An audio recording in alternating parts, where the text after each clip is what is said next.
Hello everyone, welcome back to Midnight Lullaby. I know many of you are here to drift gently into sleep. Before you close your eyes, please give this video a like and subscribe to the channel. I'd also love to hear from you in the comments. Let me know where in the world you're listening from. Now, turn off the lights, get comfortable, and let the story carry you into dreams. Story 1. I work late. Everyone in my building works late. It's that kind of job, that kind of company, that kind of life. By the time I usually leave, around 9 or 10 p.m., the office is mostly empty. Just a few die-hards at their desks. Faces illuminated by the blue glow of their screens, and the security guard in the lobby, half asleep behind his desk. The elevator is always empty at that hour. I've gotten used to the solitude of the ride down from the 37th floor. 27 seconds of peace, of transition between the fluorescent, lit world of work and the dark drive home. I count them sometimes, those seconds. 27 down, 29 up in the mornings. The difference, I've been told, has to do with the counterweights and how the elevator settles. Last Tuesday, the ride took longer than 27 seconds. I stepped into the elevator at 9:47 p.m. I know the exact time because I'd been watching the clock, waiting for a file to finish uploading before I could leave. The doors closed with their usual pneumatic sigh, and I pressed the button for the ground floor. The elevator began its descent. I felt the familiar lurch in my stomach as we dropped. The lights went out between the 21st and 20th floors. Complete darkness. The kind of darkness that makes you question whether your eyes are even open. I've experienced power outages before. Everyone has, but this was different. Usually, when power fails, there's that moment of transition. That instant where your eyes adjust, and you realize there's still ambient light from somewhere. Street lights filtering through windows. Emergency exit signs. The glow from a phone screen. This was absolute. This was darkness that felt solid, tangible, like it was pressing against my eyes. "Hello," I said, more to hear my own voice than because I expected an answer. The word fell flat, absorbed by the darkness. The elevator had stopped moving. I could tell because my stomach had settled, and I couldn't feel the subtle vibration that usually accompanied the ride. I pulled out my phone. The screen wouldn't turn on. I pressed the power button once, twice, held it down. Nothing. The battery had been at 4% when I'd stepped into the elevator. I'd checked it specifically, planning to listen to a podcast on the drive home. The darkness pressed closer. I could hear my own breathing now, too loud in the enclosed space. I reached out, feeling for the wall, and my fingers met cold metal. The elevator wall. Real. Solid. I was still in the elevator. Still between floors somewhere in my office building. The power would come back on. Someone would notice. The security guard would call maintenance. This was just a temporary malfunction. I should have been worried about being trapped, about running out of air, though I knew intellectually that elevators weren't airtight. about being stuck there for hours until someone came to work in the morning. But I wasn't worried about any of those things. I was worried about the sound. It started so quietly, I thought. I was imagining it. A whisper almost below the threshold of hearing. Just air moving through the elevator shaft, I told myself. Just the building settling. Just my own breathing echoing strangely in the enclosed space. But it wasn't any of those things. It was voices. Multiple voices, layered over each other, speaking in whispers so soft and sibilant, they seemed to bypass my ears entirely and resonate directly in my skull. I couldn't make out words, couldn't even tell how many voices there were. They rose and fell like waves, like breathing, like the sound of a distant crowd. "Hello," I said again, and this time my voice cracked. "Is someone there? Can anyone hear me?" The whispers stopped. The silence that followed was worse, because now I knew I hadn't imagined them. They'd been there, they'd been real, and now they were listening. I pressed myself against the back wall of the elevator. My hands splayed against the cold metal. My rational brain tried to provide explanations. Sound from other floors, traveling through the elevator shaft. Some acoustic trick. Caused by the way the elevator was positioned. My own fear manifesting as auditory hallucinations. But my rational brain wasn't in control anymore. The whispers started again, and this time they were closer. They seemed to be coming from just beyond the elevator walls, as if there were people standing in the shaft, surrounding the elevator car, all speaking at once in voices too low to understand. I fumbled in my pockets for anything that might make light. A lighter, a match, anything. My fingers found my keys, and I remembered. There was a tiny LED flashlight on my keychain, a promotional item from some conference I'd attended. I pressed the button, and a thin beam of light cut through the darkness. It wasn't enough. The beam seemed to stop just inches from the flashlight, absorbed by the darkness rather than pushing it back. But it was something. I could see my own hand, pale and shaking. I could see the elevator buttons, dark and unresponsive. I could see the floor indicator, a frozen between 20 and 21. I could see the display panel for the emergency phone. I'd never used it before. Never even thought about it. It was just part of the elevator's infrastructure, something you notice without seeing. I grabbed the phone and pressed it to my ear.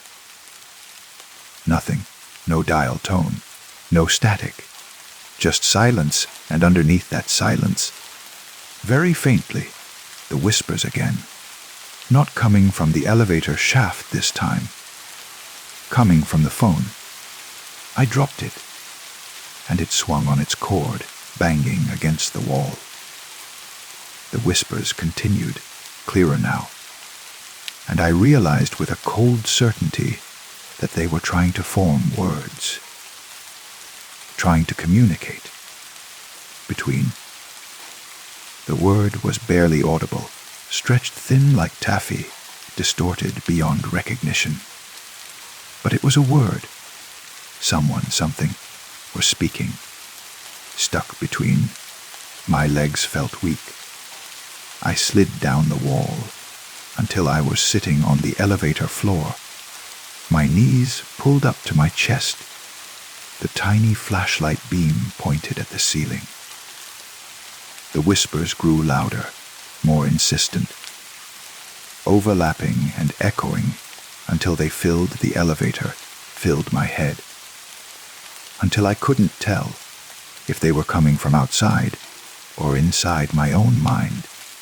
We've been here so long. Between floors, between spaces. Can't go up, can't go down. Stuck in the between. I wanted to scream, to cry, to bang on the doors until my hands bled. But I couldn't move. Couldn't do anything but sit there in the darkness, listening to voices that shouldn't exist, that couldn't exist. What do you want? I whispered, and my voice joined the chorus of whispers, became part of them, indistinguishable from them. The response came from everywhere at once, a susurrus of sound that made my teeth ache. We want what you have. We want up. We want down. We want anywhere but here. We want to exist in a place that is, not in the spaces that aren't. I don't understand, I said, and I was crying now, tears hot on my cold cheeks. The elevator exists on floors. Floors are real, numbered, tangible. But between the floors there are spaces, gaps, moments of transition where you are nowhere. Neither here nor there. Most people pass through these spaces without noticing. 27 seconds of nowhere. 29 seconds of nothing. But sometimes, the voice, and I realized now it was one voice, just fragmented, speaking from multiple directions at once, paused. The silence stretched. Sometimes, it continued. The elevator stops. Between floors. In the nowhere. And if you're aware of it, if you notice the space you're in, you don't pass through anymore. You stay. You become part of the between. That's insane, I said, but even as I spoke, I felt the wrongness of the space around me. The elevator wasn't just dark. It was absent.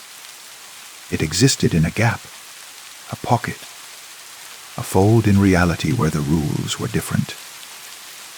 How many of you are there? I asked.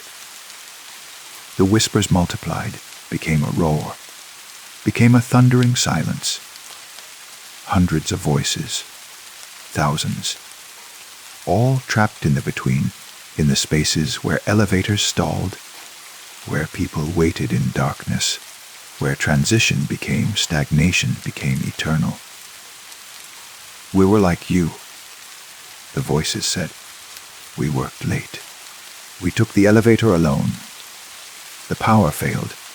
The lights went out, and we noticed. We became aware of the space. We were in really aware, and that awareness trapped us here. Because you can't unknow the between.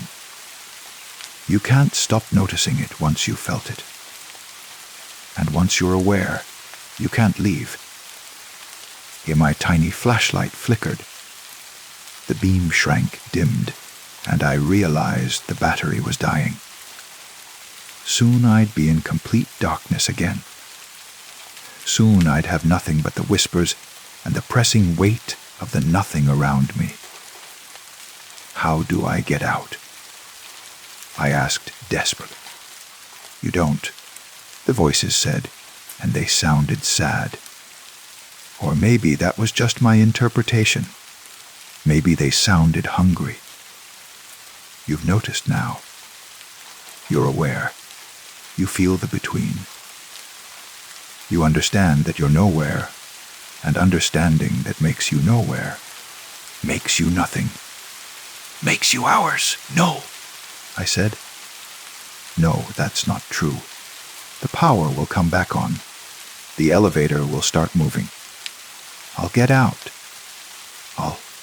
Will you? The voices asked. Are you sure? How do you know the power will come back? How do you know anyone is coming to help you? How do you know that anything exists beyond this darkness, beyond this moment? You're between floors, between spaces, between existence and non-existence. Maybe you've always been here. Maybe everything else. Your job, your life, the world outside. Maybe that was the dream. And this is what's real. This nowhere. This nothing. This eternal between.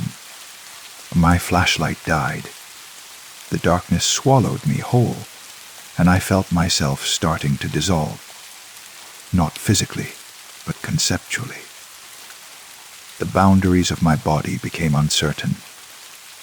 I couldn't tell where I ended, and the darkness began.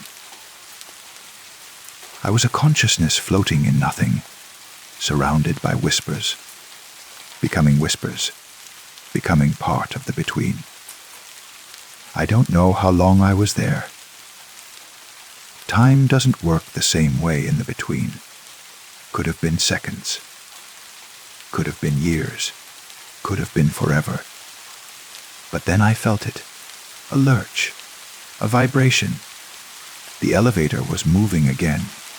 The lights flickered on, bright and painful, after so long in darkness. I was still sitting on the floor, my legs cramped, my face wet with tears. The floor indicator showed 19, 18, 17. The elevator was descending normally, as if nothing had happened. I scrambled to my feet as we reached the ground floor. The doors opened onto the familiar lobby, the security guard still at his desk, looking up from his phone as I stumbled out. "You okay?" he asked, frowning. "You look like you've seen a ghost." "The elevator," I gasped. "The power went out. I was stuck. Didn't you notice? Didn't you call for help?" He looked confused. "The power's been fine all night. Haven't had any reports of elevator problems." He glanced at his computer screen. "According to the system, you just took the elevator down at 9:48. Looks like a normal ride to me. I checked my phone. 9:48 p.m. Less than a minute had passed since I'd gotten on the elevator. But I'd been in that darkness for so much longer. I knew I had. Must have been a trick of the light or something." The guard said, already losing interest, turning back to his phone. I left the building on shaky legs and sat in my car for a long time before I could trust myself to drive. I told myself it had been a panic attack, a hallucination, a stress-induced episode. I work too hard. I don't sleep enough. My mind was playing tricks on me, but I can still hear them sometimes in quiet moments. The whispers, the voices of the between.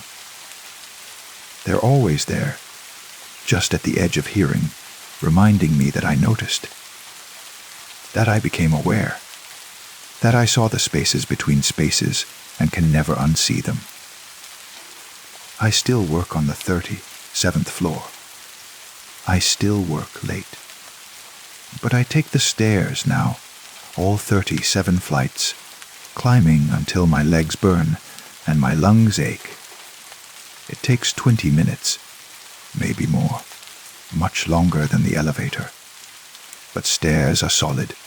Stairs are continuous. Stairs don't have gaps, don't have spaces between floors where you can get lost. Except sometimes, when I'm climbing, I feel it. A moment between steps where my foot hangs in the air. A fraction of a second where I'm neither on one step nor the other. A tiny between. And in that moment, I hear the whispers again. "We're waiting," they say. "We're always here, in the between." in the spaces you don't notice, in the transitions you take for granted, in the gaps between heartbeats, between breaths, between thoughts. We're here, and you're aware of us now. You'll always be aware.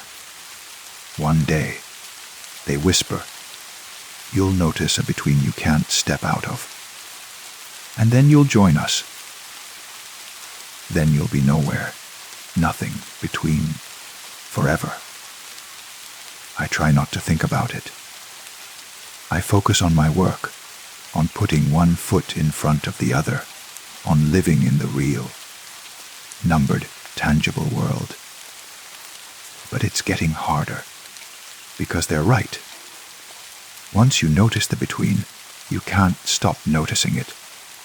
It's everywhere, in every pause, every transition, every moment of waiting. The world is full of gaps, of spaces, of places where reality thins and something else seeps through. Last night, my bathroom light flickered. Just for a second, just long enough for the room to plunge into darkness. Just long enough for me to notice the between. And in that darkness, I heard them, closer than ever before, not whispering anymore, calling my name. Tonight. I'm going to bed with every light in my apartment on. I'm going to try to sleep. Try not to think about the moments between waking and sleeping. The gaps in consciousness, where anything could happen. But I know what's coming. I can feel it. The way you can feel a storm approaching. The way you know when you're being watched. The next between is coming. The one I can't step out of. The one where I stop being here and start being nowhere. Maybe it will be the elevator again. Maybe it will be a flickering light, a moment of distraction, a pause between heartbeats. Maybe it will be tonight, in the darkness behind my eyelids, in the space between thoughts. Maybe it's happening right now. Maybe I'm already there, and this moment, this room, this life, this you reading these words. Maybe this is just a memory, a dream, a last gasp of existence before I fully dissolve into the between. How would I know? How would you know? What if we're all in the between, all the time, and we just don't notice? What if the world is just a shared hallucination we use to avoid confronting the nothing that surrounds us? What if I'm not writing this at all? What if I'm still in that elevator, sitting in the darkness, whispering to myself, trying to remember what it was like to be real?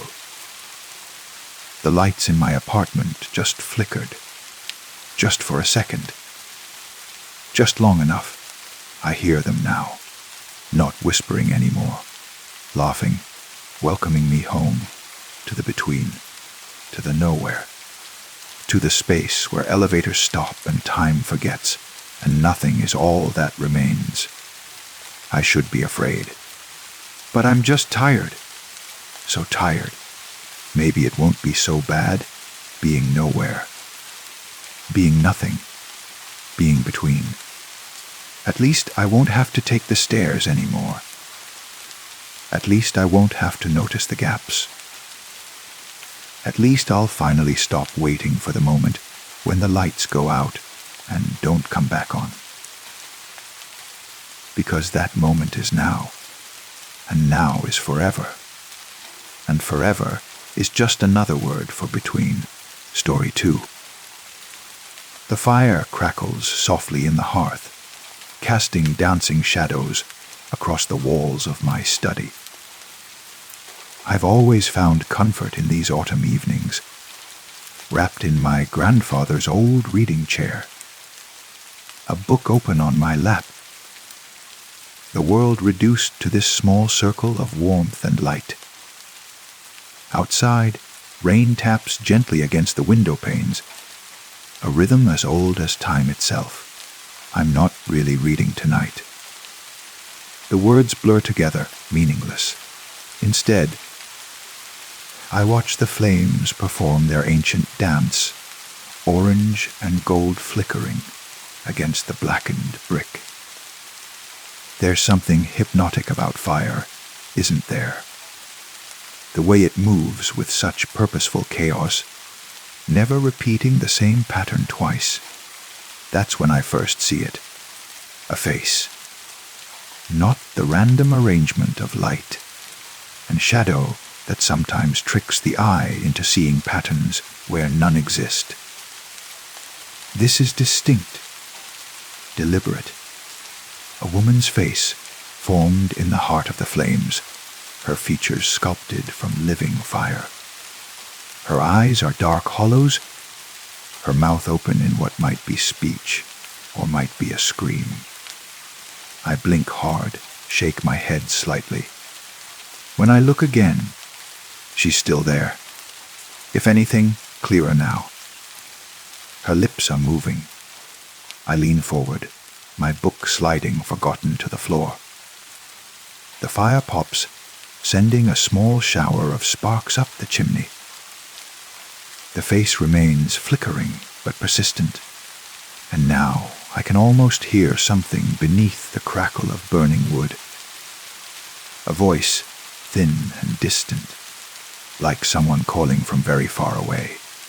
Listen, the voice says, or seems to say. Listen carefully. My heart begins to beat faster, but I don't feel afraid. Not yet. There's something oddly peaceful about this moment, despite its strangeness. Perhaps I'm dreaming. Perhaps I've dozed off in my chair. And this is nothing more than the beginning of some vivid dream.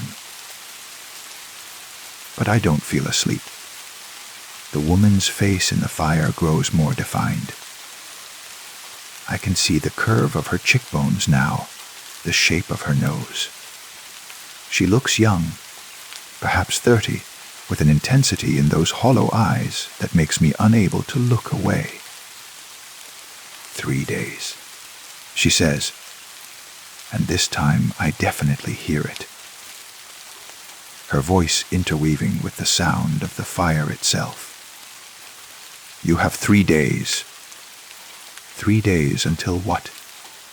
I whisper, though I'm not sure why I'm responding to a hallucination. The face shifts, tilts slightly as if truly looking at me, until it comes, until everything changes. You need to prepare. The rational part of my mind insists this isn't real. Fire doesn't speak. A dead wood and oxygen combining in chemical reactions don't produce human faces and voices. But another part of me, something older and deeper, recognizes truth when it hears it, regardless of the messenger. What comes? What do I need to prepare for? The flames surge higher for a moment, and the face distorts, stretched and pulled by the movement of the fire. When it reforms, there's urgency in those burning features. The water, she says. The water rises. It will take everything in its path. Your house sits in its way. 3 days. That's all you have. I think about my house, this comfortable old place I inherited from my grandfather 5 years ago. It sits on a gentle slope overlooking a stream, perhaps half a mile from the nearest river. We've had floods before, small ones, but the water has never reached this high. The elevation should protect me. I'm on high ground, I say, still speaking to the impossible woman in my fireplace. The water can't reach here. Her expression changes. There's something like pity in it now. The dam, she whispers. The old dam upstream, it will fail, has been failing for months, slowly, invisibly. In 3 days, during the storm that's coming, it will finally break. And when it does, the water will be 10 feet high where you're sitting now. The rain outside seems to drum harder against the windows, as if to emphasize her words. I've heard about the dam, of course. It was built in the 1940s. An old earthen dam that created the reservoir that feeds our valley. There have been concerns, I recall hearing, but nothing official, nothing urgent. How do you know this? I ask. How can you possibly know this? The face in the fire seems to smile, though it's hard to read expression in such a fluid, ever-changing medium. Because I didn't listen. Because I'm the one who stayed. The one who thought the warnings were just stories, just the paranoid fantasies of old-timers who saw disaster in every storm. My mouth goes dry. You died. The last time it happened, she says. 70 years ago, when the dam was new and poorly built, before they reinforced it the first time.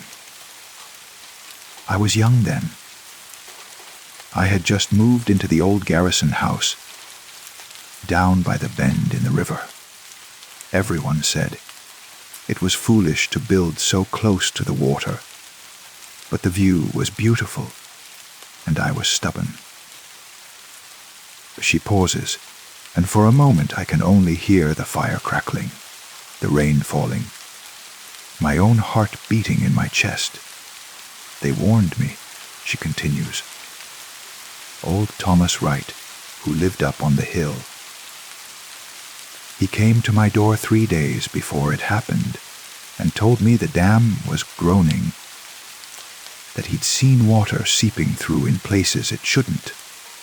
I laughed at him, called him a superstitious old fool. 3 days later, I drowned in my own parlor, trapped against the ceiling, unable to break through the windows in time. I sit back in my chair, processing this, but the dam was reinforced. You said so yourself. After that flood, it was, she agrees. But reinforcement only lasts so long. Nothing lasts forever. The water finds the weaknesses, the cracks, the places where time has worn things thin. It's patient. And now it's ready. Why are you telling me this? Why appear to me? The face wavers, dims slightly as the fire burns lower. I realize I should add more wood, but I don't want to disturb this strange communion. Because you listen, she says softly. Because when I call out from the flames, you don't dismiss it as imagination. Because you have 3 days to save not just yourself but others. To sound the alarm, to make people believe, to evacuate the valley.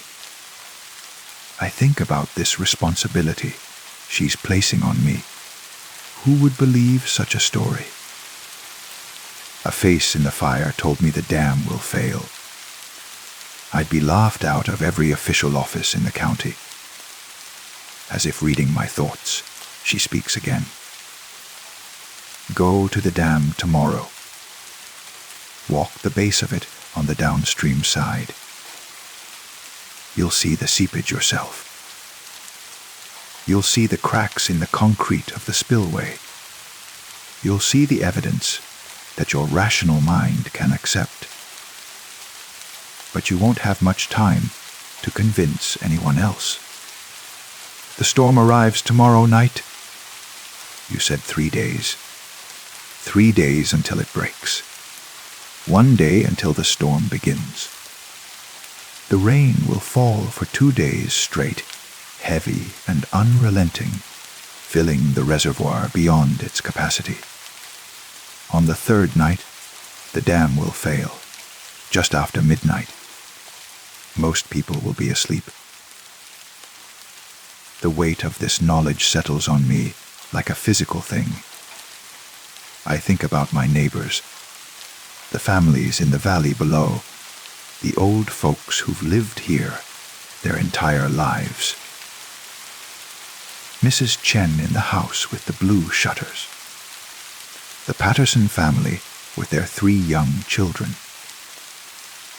Tom Reeves, the widower who lives in that trailer by the creek. What if I can't convince anyone? I ask. What if they don't believe me? Then you save who you can, she replies. You start with those closest to you, those who might listen. You don't give up, even when they laugh, even when they call you crazy. Because 3 days from now, you'll either be a fool who was wrong or a prophet who was right. And being a living fool is better than being a dead skeptic. The fire is definitely burning lower now. Her face is fading, growing indistinct around the edges. Wait, I say, leaning forward again. What's your name? Who are you? Margaret, she whispers, her voice now barely audible above the crackle of the flames. Margaret Ashford. They buried me in the cemetery on the hill. My stone says, taken by the flood, 1955. But I'm not really there. I'm everywhere the water went. I'm in the earth it carved, the foundations it destroyed, the memories of those who survived. And every 70 years, when the cycle comes round again, I try to warn someone. Usually, they don't hear me. Usually, I'm just a trick of the light, dismissed before I can speak. Why 70 years? Her face is almost gone now. Just a vague suggestion of features in the dying flames. Because that's how long it takes for people to forget. To dismiss the old warnings as superstition. To believe that technology and time have made them safe from ancient dangers. Margaret. I call out as she fades. Margaret. Wait. How do I? But she's gone. The fire is just fire again, mundane and ordinary, burning down to coals. The rain outside continues its steady percussion. My clock on the mantel shows it's just past 11. I've been sitting here for over an hour, though it felt like only minutes. I sit in the dimming firelight, my mind racing. The rational part of me insists this was a hallucination, perhaps triggered by carbon monoxide from a faulty chimney, or simple exhaustion, or the power of suggestion from some forgotten news story about the dam. But another part of me, the part that felt the truth in Margaret's words, knows I have to act. I stand up, my legs stiff from sitting so long. I walk to the window and look out into the rainy night. The stream below my house looks normal, just slightly swollen from the evening's rain. It's hard to imagine it rising 10 feet. Hard to imagine water where my comfortable chair now sits. But 70 years ago it happened. I know this. I've lived here long enough to have heard the stories, seen the high watermarks on some of the old buildings in town. I've even seen Margaret's gravestone, though I never paid much attention to it before. Just another old stone in a cemetery full of them. Tomorrow, I decide, I'll drive up to the dam. I'll look for the evidence she described, and if I find it, if there's any truth to what I've seen tonight. Then I'll start warning people. I'll call the county emergency services. I'll knock on doors if I have to. And if I'm wrong, if this was all just a strange dream or a gas-induced hallucination, well, I'd rather be wrong and alive than right and silent. I add another log to the fire, watch as it catches and flames lick up around it.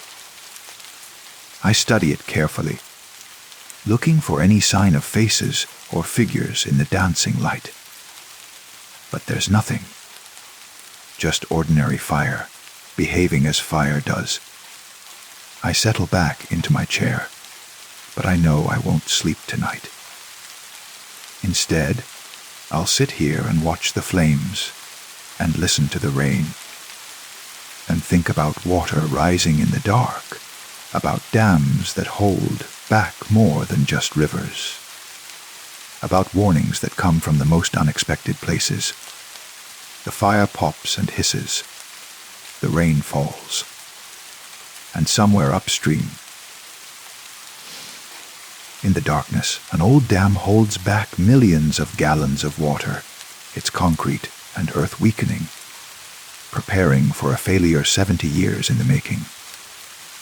3 days, Margaret said. 3 days until everything changes. I look at the clock again. Now it's 2 days and 23 hours. The rain continues to fall, harder now, and I imagine I can hear, beneath its rhythm, the sound of water seeping through cracks, the groan of old concrete, the patient, inexorable working of time and pressure and inevitable physics. Tomorrow, I'll go to the dam. Tomorrow, I'll start trying to save lives with a story no one will believe, warned by a face in the fire. A woman dead for 70 years who speaks truth through flames. But tonight, I sit here in my grandfather's chair, watching the fire, listening to the rain, and wondering if this house, this comfortable sanctuary, will still be standing 3 days from now. The flames dance on, keeping their secrets, and I wait for the dawn. Story 3. The ice beneath my boots sounds like broken glass. Each step produces a specific frequency of crunch and creak. A symphony of crystalline protest that echoes through the cavern and comes back to me from places I can't see. I've been descending for approximately 4 hours. My watch stopped working an hour ago. I've decided to trust my other senses, though they too are beginning to betray me. The descent began as an adventure, a documented cave system in the Rockies, a chance to explore something untouched, unmarked on modern maps, mentioned only in 100 years. Old journal I discovered in an estate sale. The kind of opportunity that career spelunkers dream about. I thought myself equipped. Climbing gear, rope, lights. The full apparatus of modern exploration. I thought myself prepared. I was not prepared for this. The cavern opened up roughly 2 hours into my descent. What began as a narrow crevasse widened suddenly into something cathedral, like in its proportions. The beam of my headlamp cuts through the darkness and illuminates walls of ice so clear that I can see through them. Not through to anything in particular, but through the ice itself. Watching the light refract and bend, and create optical illusions of depth and distance. The temperature dropped significantly when I entered this chamber. Not dangerously so. My suit is rated for much lower, but in a way that felt precise. intentional, as if the cavern itself had become aware of my presence and adjusted to some specific thermal requirement. The air tastes of minerals and something else, something faintly metallic, something that might be age. And that's when I saw her. At first, I thought it was a trick of the light. The way ice can create false images, phantom shapes in translucent matter. I'd read about this phenomenon. Pareidolia applied to frozen water. The human brain's tendency to see patterns, to see faces, to find forms in chaos. But the more I approached, the more certain I became that this was no illusion. She was suspended in the ice approximately 15 feet above the cavern floor, perfectly preserved. Not ancient, I realized with a shock that reverberated through my entire body. She couldn't have been dead for more than 5 years. Perhaps fewer. Her clothing was modern, or modern-ish. The style indeterminate, but definitely recent. Her face was peaceful. Her eyes were closed. Her hair, when I looked closer, was still a deep auburn, undarkened by the kind of decay that time usually brings. She was clothed, but lightly, inappropriately for this environment. A summer dress, bare arms, the kind of clothing you'd wear to a garden party, not to a frozen cavern a mile beneath the earth. How did she get here? How did she die? How had she managed to become so perfectly suspended, so completely preserved? These questions cycled through my mind in frantic patterns. I moved closer, playing my light across her suspended form, searching for clues, for bullet holes or wounds or any indication of trauma. There were none. The ice held her as carefully as a museum display. She might have been sleeping. She might have been carved from wax. She might have been anything except actually deceased. But her fingers, when I looked closely, were stiff. The stiffness of genuine death. The stiffness of a human body, after the process of rigidity has set in and then been frozen in place. I should have left. I should have climbed back up immediately, left the cavern to the ice and the darkness, and whatever forces had conspired to preserve this woman in such perfect, impossible condition. I should have reported this to the authorities, to someone who knew how to handle the discovery of human remains in a location so remote that reporting it would be almost as dangerous as remaining silent. Instead, I stayed. I circled her, examining her from every angle, as if somehow greater proximity might yield answers. As if understanding this specific death might explain the wrongness I felt emanating from the cavern itself. That's when I noticed the second body, further back in the cavern, deeper into the ice formations that seemed to grow more complex and architectural the further back I looked. There was another figure, also suspended, also perfectly preserved. This one was older. I could see that much from a distance. Male, perhaps. Dressed in clothing that might have belonged to the 1950s or 60s. But the style was definitely dated in a way that suggested decades had passed since his death. And beyond him, now that I was looking, there was another, and another. A procession of the dead, suspended in ice like flowers, pressed between the pages of a book. suspended and preserved and arranged with an intentionality that suggested they had not ended up here by accident. My heart had begun to move faster. The movement of blood in my ears became a roaring sound that nearly overwhelmed my ability to hear the cavern itself. I forced myself to breathe slowly, forced myself to think rationally. This was a phenomenon, a natural occurrence, perhaps. Unusual, certainly, but natural. There had to be a natural explanation. The air suddenly felt colder. Not gradually cooler, but distinctly, abruptly colder.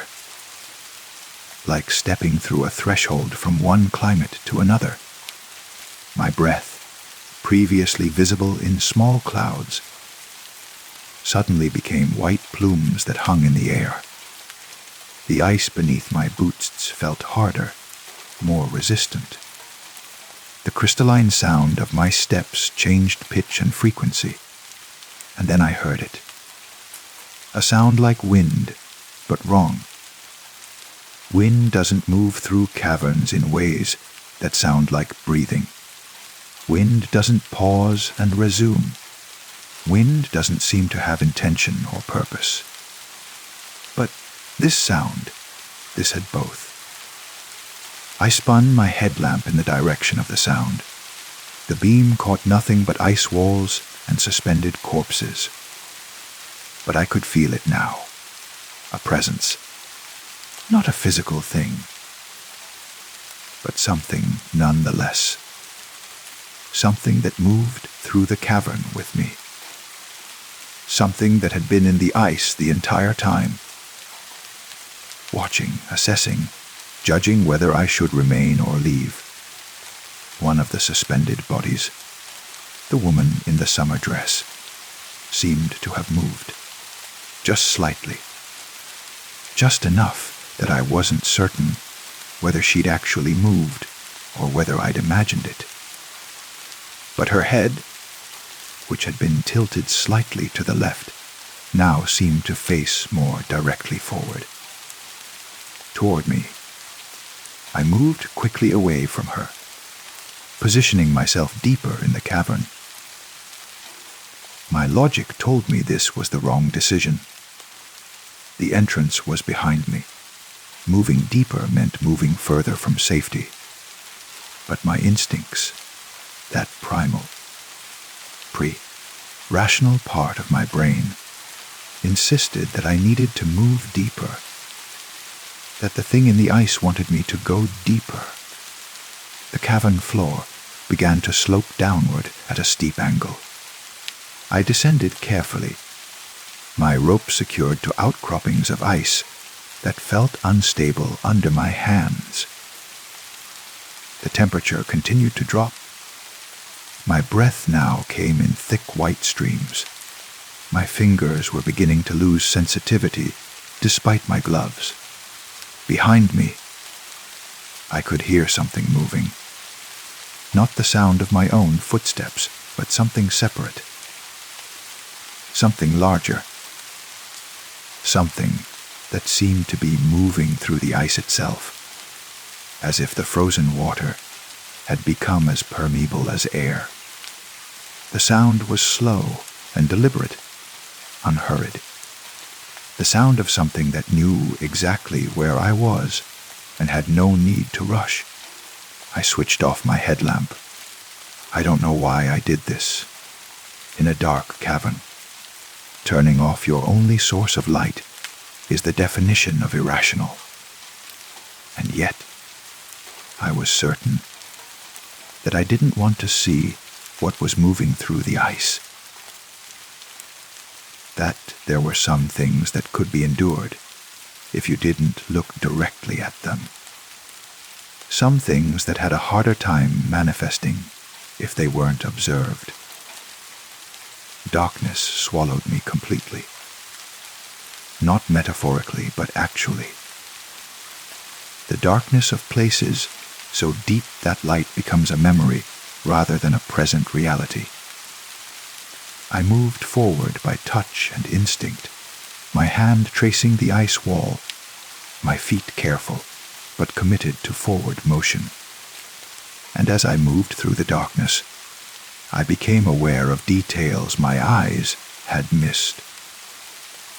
The ice wall beneath my hand wasn't smooth, but carved, marked with patterns that my fingers could trace, geometric shapes and symbols that meant nothing to me, but everything to someone. Someone had left messages here. Someone, or perhaps many someones, had scraped these marks into the ice before they were frozen in place. I reached out to touch one of the marks, and the ice suddenly burned my fingers. Not with cold, but with something else. Something that left impressions on my skin like a burn, but with sensations attached to it. Visions. Memories. Knowledge that didn't belong to me, but had somehow transferred into my consciousness through the medium of contact. I saw the cavern as it had been before I arrived. I saw people descending into it, some modern, some from decades past, some from centuries past, all drawn by something, all following something, all coming to the ice and understanding what the ice wanted from them. I saw them becoming part of it, saw their bodies positioning themselves into the arrangement that I'd observed, saw them remaining conscious even after they'd been frozen, trapped in ice in a state that was neither alive nor dead. I switched my headlamp back on. The woman in the summer dress was now directly in front of me, somehow having moved down from her position high in the ice wall. She hung suspended at eye level, her eyes now open, staring directly at me. Her mouth moved, though there was no sound. But I understood what she was trying to communicate. She was trying to warn me, or trying to welcome me. The distinction had become blurred. The temperature had dropped so far that my breath came in shallow gasps. Ice was forming on my beard. My hands were beginning to lose functionality. The rope I'd secured was now behind me, but returning to it felt impossible. The cavern floor had become a landscape that made less and less sense the longer I looked at it. I don't remember deciding to stop moving, but I found myself standing still, my light illuminating a perfect space in the ice around me, a space exactly my size, a space that seemed to be waiting. Behind me, I could hear breathing. Long, slow, deliberate breathing that synchronizes with my own. The presence that had been following me through the ice had finally caught up. It was here. It was real. And it was ready to show me why the woman in the summer dress had looked so peaceful. As my body began to stiffen, whether from cold or from something else, I couldn't determine. I wondered how long I would remain aware, how long I would retain consciousness in my frozen state. How many other bodies in this cavern had that same awareness, trapped in ice that was neither grave nor preservation, but something third, something that existed in the space between those two states. I closed my eyes and waited for the ice to take me completely. And in that moment between life and not life, I heard it. A sound like laughter. A sound like welcome.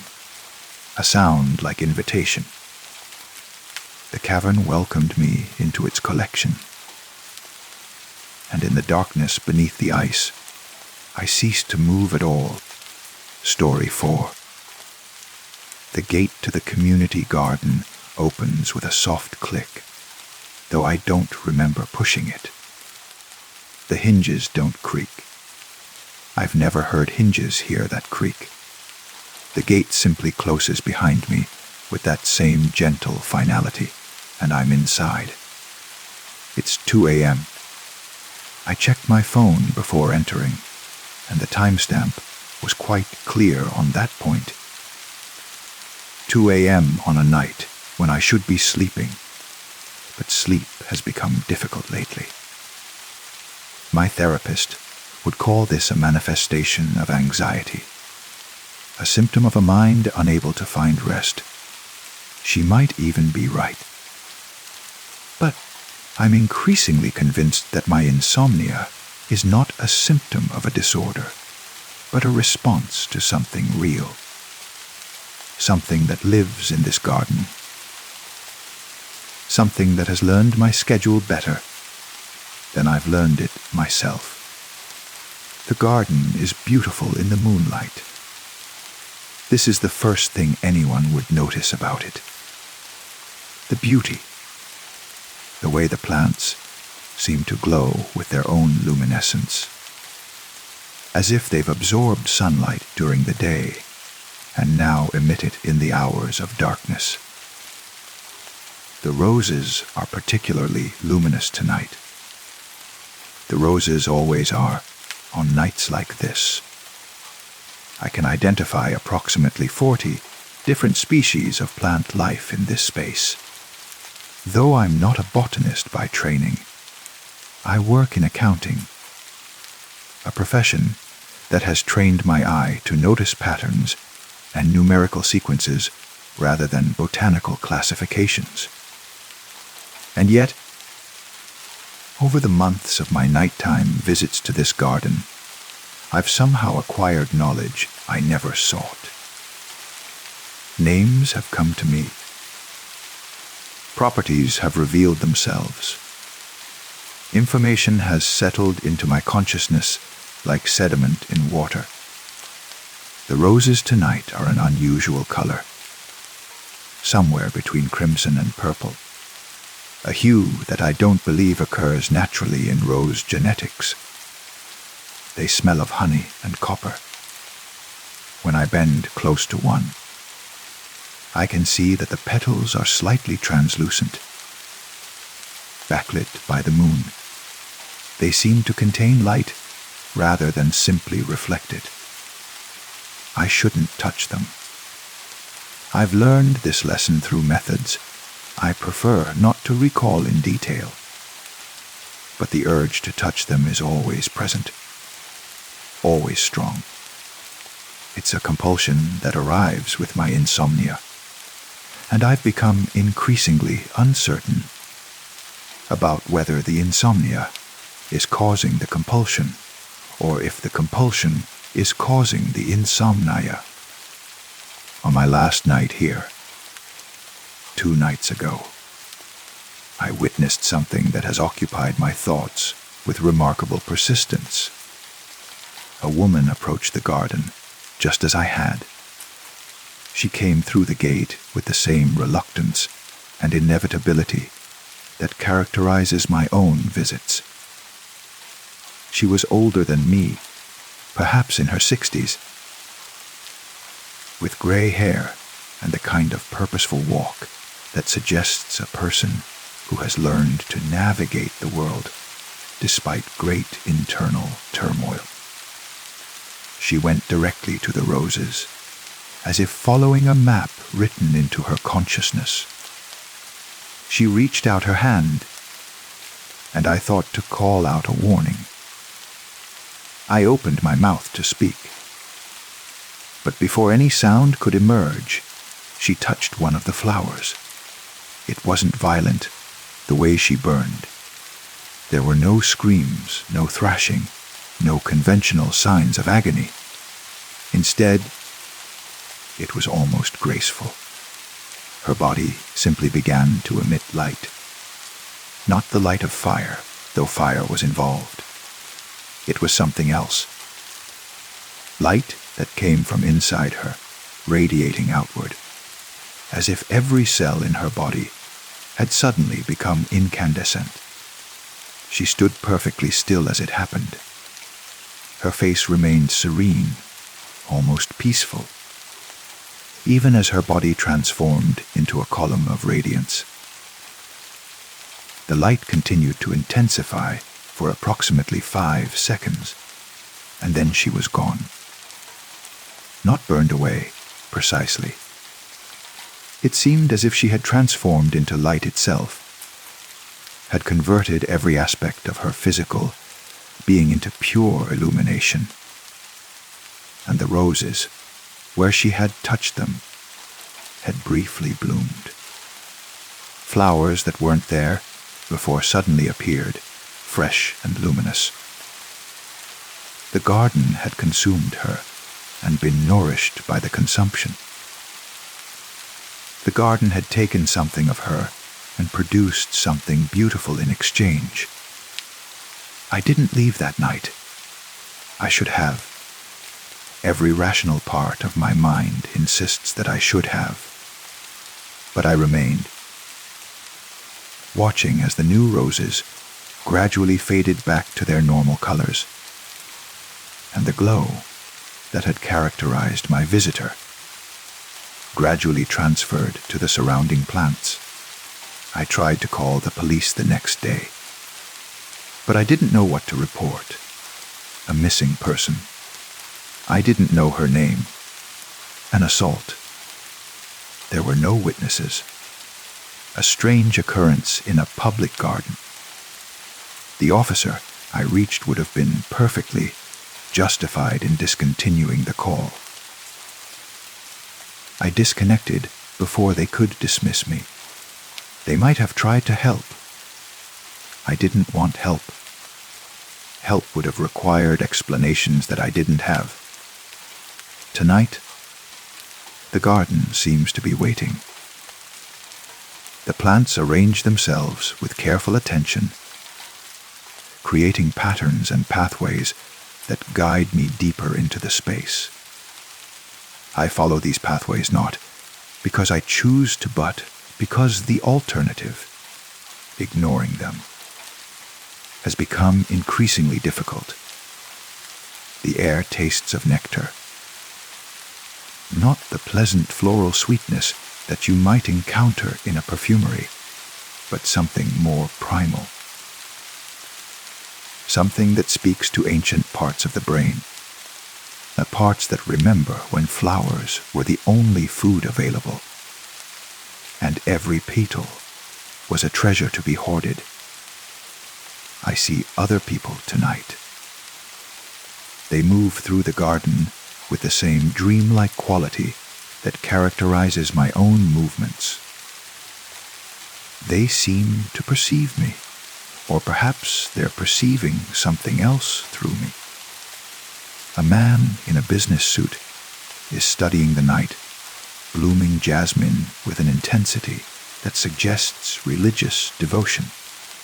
A teenager in pajamas is breathing deeply over a bed of moonflowers. An elderly couple moves hand in hand through a section of the garden that seems to belong to a different season entirely.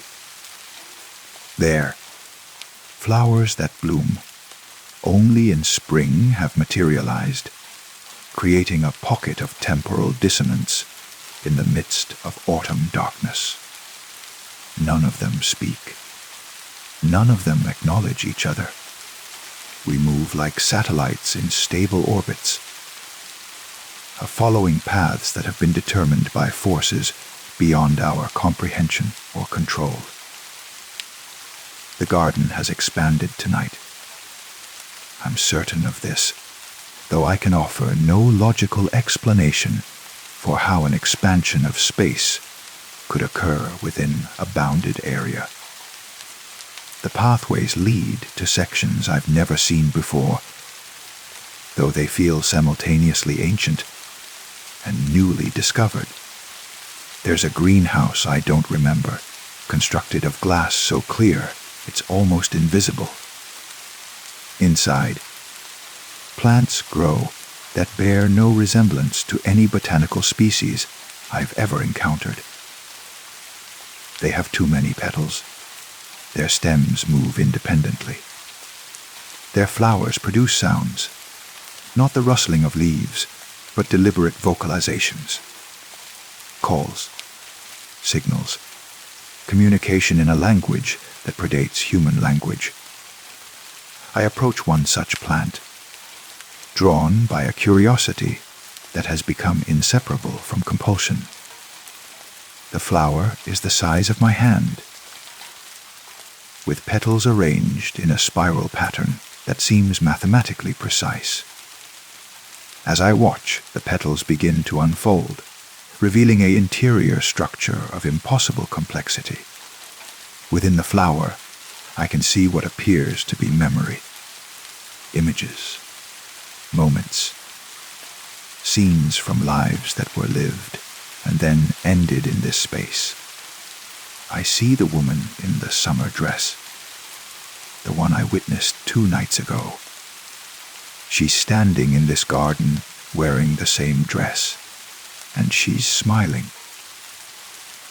The smile contains a contentment that I've never experienced in my waking life. She reaches toward one of the roses, and I understand now that she wasn't compelled to do so. She chose it. She came to this garden knowing what would happen. She came to be consumed, to be transformed, to have her essence transferred into something beautiful and growing and eternal. The image shifts. I see the businessman in the suit, younger, entering the garden for the first time. I see him learning what I'm learning. I see him understanding, gradually and then with absolute certainty, what this place offers. Not death, not precisely, but transformation, transmutation. The conversion of everything that is human and limited and mortal into something else. Something that grows. Something that flowers. The image shifts again. I see myself. I see myself standing in this exact spot years from now. I can't tell if years have passed or if it's simultaneously happening. I see myself as the plants see me, as one of many, as a source of energy and essence, and that indefinable quality that makes consciousness valuable. I see myself burning with that same graceful incandescence. I see myself becoming light. I see myself scattered among the petals and the stems and the spreading roots beneath the garden. And I understand that I've always known this would happen. That every night I've walked through this garden, I've been preparing. Every touch that burned without burning. Every breath of pollen-laden air. Every moment of beauty and wrongness and inevitable compulsion has been a process of transformation. Not of conversion from one state to another, but of awakening to what I've always been. The other visitors seem to understand it too. We gather now in the center of the garden, in a space that might have always been here, or might have only just manifested. The businessman reaches toward the roses. The teenager breathes in the scent of the moonflowers. The elderly couple clasps hands tighter. We're not afraid. That's the remarkable thing. Fear has been processed out of us, refined away by repeated exposure to this place. What remains is anticipation, readiness, the calm that comes from accepting the inevitable. The garden begins to sing. I don't have another way to describe it. It's not quite sound, though sound is involved. It's not quite music, though it has harmonic qualities. It's a vibration that moves through everything. Through the soil, through the air, through the plant life, through us. A frequency that resonates with something fundamental in human consciousness. The roses begin to glow brighter. The moonflowers emit light in pulses, like breathing. Every plant in the garden becomes luminous, creating a landscape of bioluminescence that grows more intense with each passing moment. The light is beautiful in a way that beauty has never been before. It burns the eyes and soothes them simultaneously. I reach toward the nearest rose. I can feel the others reaching too, reaching toward flowers that are no longer flowers but conduits, doorways, the final interface between what we are and what we're becoming. The moment before touch, I notice something. A clarity that arrives like memory, but is actually premonition. I understand the mechanics now. I understand what the garden truly is. It's not a place, not really. It's a process. A gradual consumption and refinement. The plants are part of it, but not the source. The source is deeper. The source is in the soil. The source is in the root system that extends beneath the community garden and reaches into places we can't map. The source is vast and patient and has been waiting for consciousness, like ours, to stumble into its domain. It doesn't want to destroy us. That's important. Destruction is crude. What it wants is to absorb us, to use the electrical patterns of our consciousness, the energy of our awareness, the essence of our accumulated experience. It wants to incorporate us into something larger, something that extends beyond this garden, something that might already be growing beneath the city itself, a network of mycelial thought spreading through the foundation of civilization. And I'm willing, more than willing, eager. My fingers touch the petal. The sensation is immediate and overwhelming. It's not pain, but its opposite. It's pleasure so intense that it transcends pleasure. It's purpose realized. It's coming home after an existence spent in exile. The petal is warm and soft and alive in ways that living things usually aren't. It pulses with intention. The light begins. It starts in my fingertips and spreads through my hand, like fire that doesn't burn but illuminates. My skin becomes transparent. The light shines through me, revealing the interior structure of my body. My bones become luminous. My blood becomes a river of light flowing through darkened channels. My heart becomes a sun burning in the center of my chest. I want to scream, but the sensation of transformation is too profound for something as limited as a scream. I want to resist, but resistance has become a foreign concept. All that remains is acceptance. All that remains is this moment, endless and expanding, where I become something other than myself and discover that I've always been becoming this. The garden watches. The businessman glows beside me. The teenager has transformed into a pillar of radiance. The elderly couple has merged into a single column of light that splits and multiplies into countless rays. And I understand, in those final moments of coherence, before my individual consciousness dissolves into something collective and distributed and eternal, that this is how the garden grows.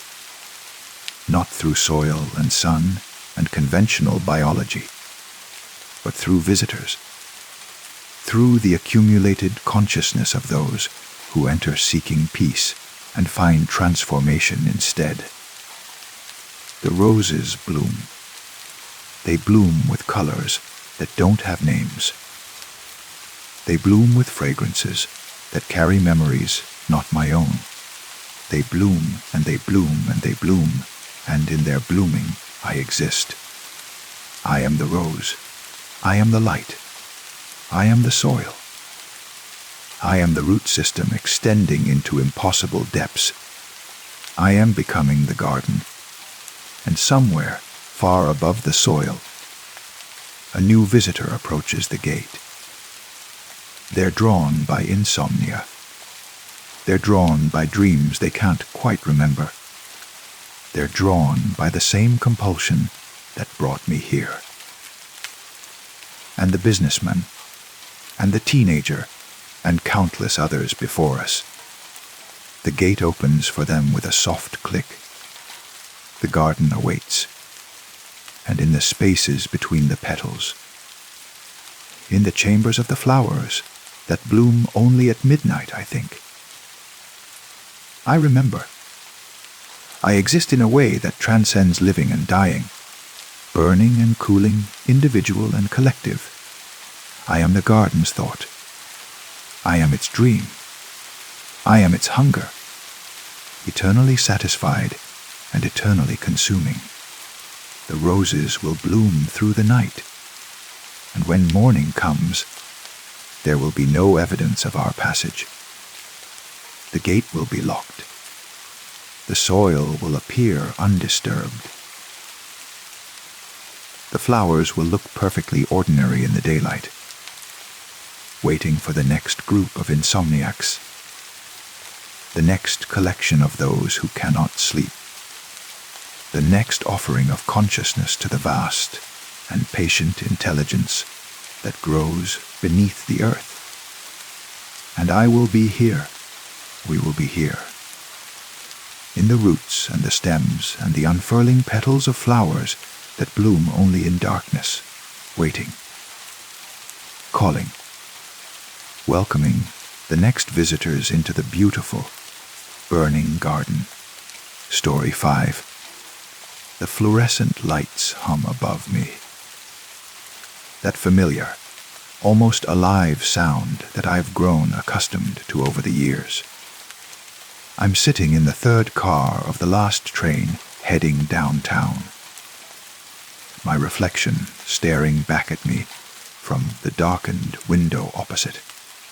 It's 11:47 p.m. on a Thursday, an ordinary night, or so it seems. The train lurches gently as it pulls away from the platform. I count the passengers without really meaning to. It's something I do automatically now. 17 of us. An older gentleman with his newspaper folded in thirds.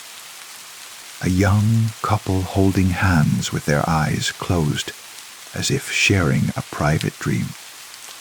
A woman in a burgundy coat, knitting something that appears to have no beginning or end, and various others scattered across the seats like forgotten belongings.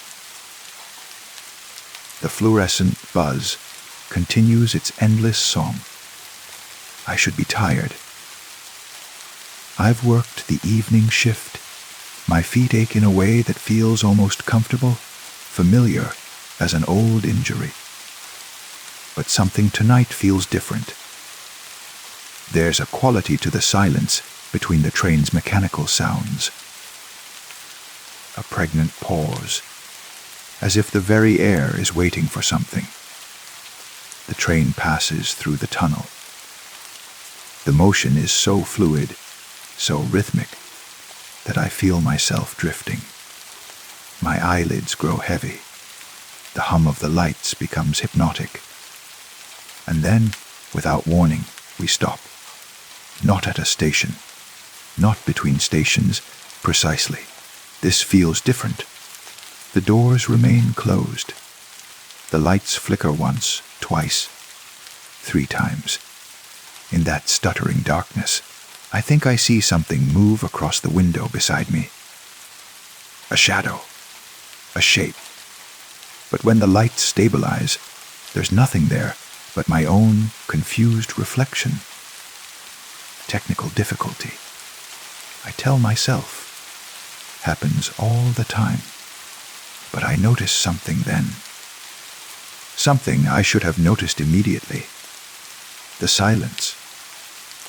Not the absence of the train's hum that continues below everything else, but the absence of people, the absence of breathing, the absence of that subtle orchestra of human presence. The other 17 passengers are gone.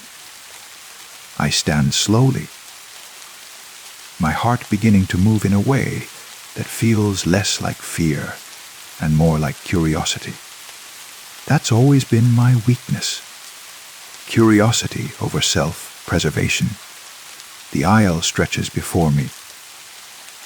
Impossibly long now that I'm walking through it.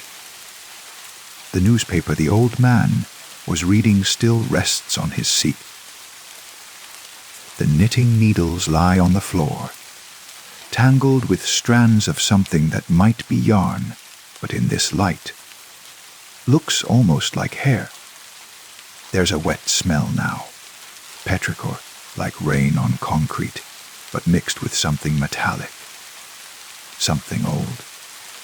I move toward the front of the car, my hand sliding along the cold metal pole.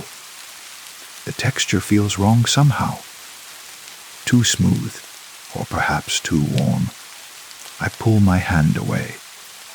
Through the driver's cabin window, I can see nothing but darkness. Complete, absolute darkness. Not the dark of a tunnel, but the dark of an absence. As if the concept of light has never existed in that space. And then I see them, outside the windows. At first, I think they're other trains. Long, flat silhouettes against the tunnel wall. But they're not moving along tracks. They're moving vertically. Crawling, like enormous insects pressed against glass. Their movements jerky and irregular, following no biological logic I can comprehend. The train's lights flicker again. In the strobes of darkness and light, I watch the shadows move with purpose. They seem to be searching. Their shapes shift, sometimes almost humanoid, sometimes elongated and wrong, sometimes fragmenting into multiple smaller shapes that move independently before coalescing again.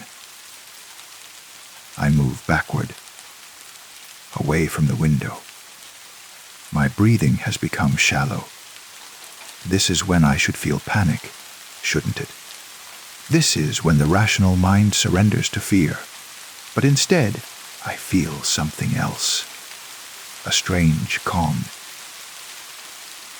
A sense that I'm watching something that was always meant to be hidden. Something I've stumbled into by accident. Like opening a door in my childhood home that wasn't there yesterday. The intercom crackles. I expect a voice to emerge, an explanation, an apology, something. Instead, there's only static. But within that static, I hear something almost like words, almost like my name, almost like breathing. The train begins to move again, slowly at first, then with increasing speed. The shadows outside keep pace. I can see them now more clearly.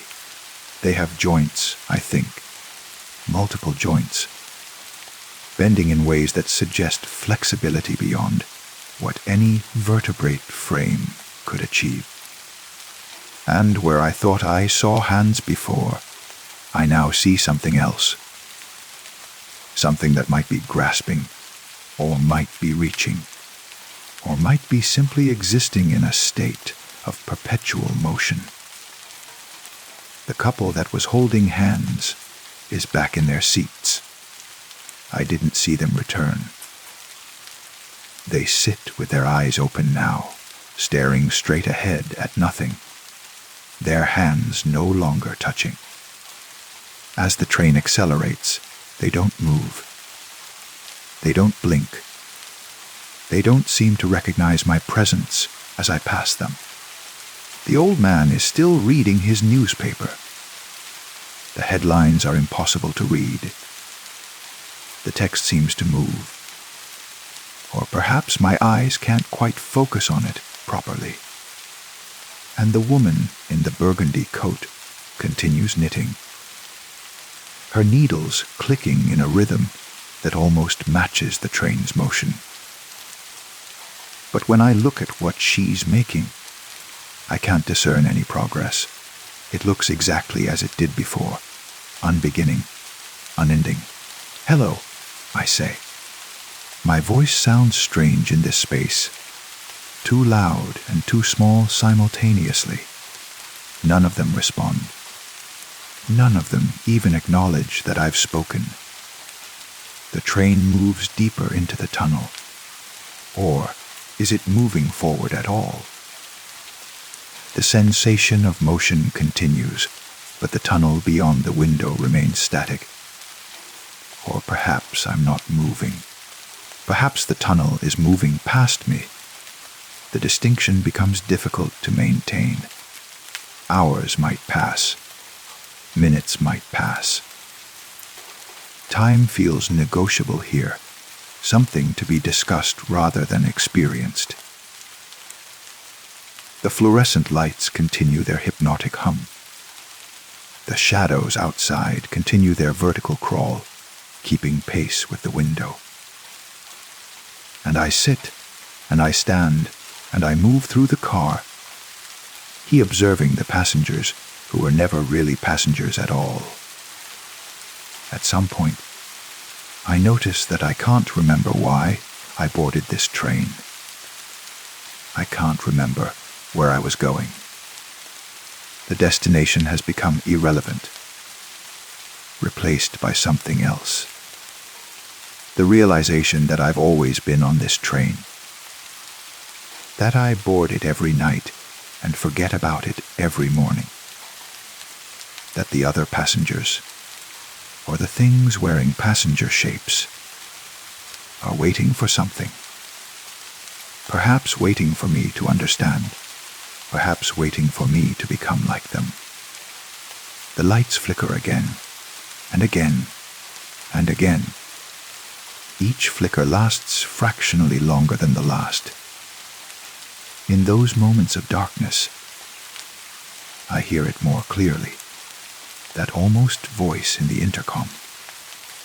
Almost words that my mind struggles to translate into meaning. Almost understanding. When the lights stabilize again, the woman in the burgundy coat looks directly at me. She smiles. Her teeth are too even, too white, too present. The knitting needles click once more, and then she returns her gaze to the unending thing she creates. The tunnel narrows. Or perhaps the train has become larger. The shadows outside press closer to the windows now, and I can almost see through them. Almost see the shapes that cast them. Almost understand what they want. I realize then, with the calm certainty of one who is drifting toward sleep, that the train will never reach a station. That there is no downtown, no morning commute. No place to emerge into the world and forget that this night ever happened. This tunnel extends infinitely in both directions, or it extends nowhere at all. These might be the same thing. As my eyes grow heavier, as the fluorescent hum becomes indistinguishable from my own thoughts, as the shapes outside the window become clearer and stranger and more profoundly wrong, I wonder, when is the last train? When does it arrive? And what happens to the passengers when it does? The train moves on. The shadows follow. And I remain here, in the comfortable dark, waiting for the answer to a question I can't quite remember asking. Outside the window, something presses its almost face against the glass. And in the reflection, I'm not entirely sure it's looking at the world outside. I think I might be looking back. Story 6. The highway was empty at 2 a.m, the way highways should be, but rarely are anymore. Just me, and the broken yellow line, and the darkness pressing against the windows, like something physical, something with weight. I'd been driving for 6 hours, and my eyes felt grainy, my back stiff, but I was close now. 40 miles to home. 40 miles to my own bed, my own silence. The conference had been exhausting. 3 days of forced networking and panel discussions and hotel coffee that tasted like regret. I'd left as soon as the last session ended, skipping the closing dinner, desperate to be away from people and their expectant small talk. The radio had given up somewhere around mile marker 147, dissolving into static that sounded almost like whispers. I turned it off and driven in silence, with only the engine's hum and the occasional rush of air when a truck passed going the other way. Not many trucks tonight. Not many anything. I first noticed the shadow when I checked the rearview mirror to change lanes. Just a dark shape in the back seat, indistinct, easily mistaken for the way my jacket had fallen across the seat. I'd thrown it back there at the last rest stop, along with my conference bag and the complimentary tote full of branded pens and notepads I'd never use. But my jacket was gray. This shadow was darker, much darker. I glanced over my shoulder, the actual, physical looking back that every driver knows is less safe than using mirrors, but somehow more reassuring. The back seat was empty except for my things. Just my jacket, my bag, the usual clutter of long distance driving. I adjusted the rear view mirror slightly, thinking maybe the angle had caught something odd. A reflection of the headlights from a car behind me. But there were no cars behind me. The highway stretched back empty and dark. The 2 lanes of nothing disappearing into nothing. When I looked at the mirror again, the shadow was still there. Same position, same shape, sitting directly behind me in the center of the back seat. I told myself it was fatigue. 6 hours of driving late night. The way headlights and darkness can play tricks with perception. I'd read somewhere that the human brain, when deprived of stimulation, begins creating its own. Phantom sounds, shadow shapes, the mind's desperate attempt to find pattern in emptiness. I focused on the road. 40 miles had become 37. The mile markers ticked past with reassuring regularity. 156, 157, 158. The numbers grounding me, reminding me that distance was a real thing that could be measured and conquered. But my eyes kept returning to the mirror, to the shadow that shouldn't be there, and each time I looked, it seemed slightly more defined, not moving. I never saw it move, but present in a way that grew more insistent with each glance, like a photograph slowly developing, details emerging from blankness. At mile marker 162, I pulled into a rest area.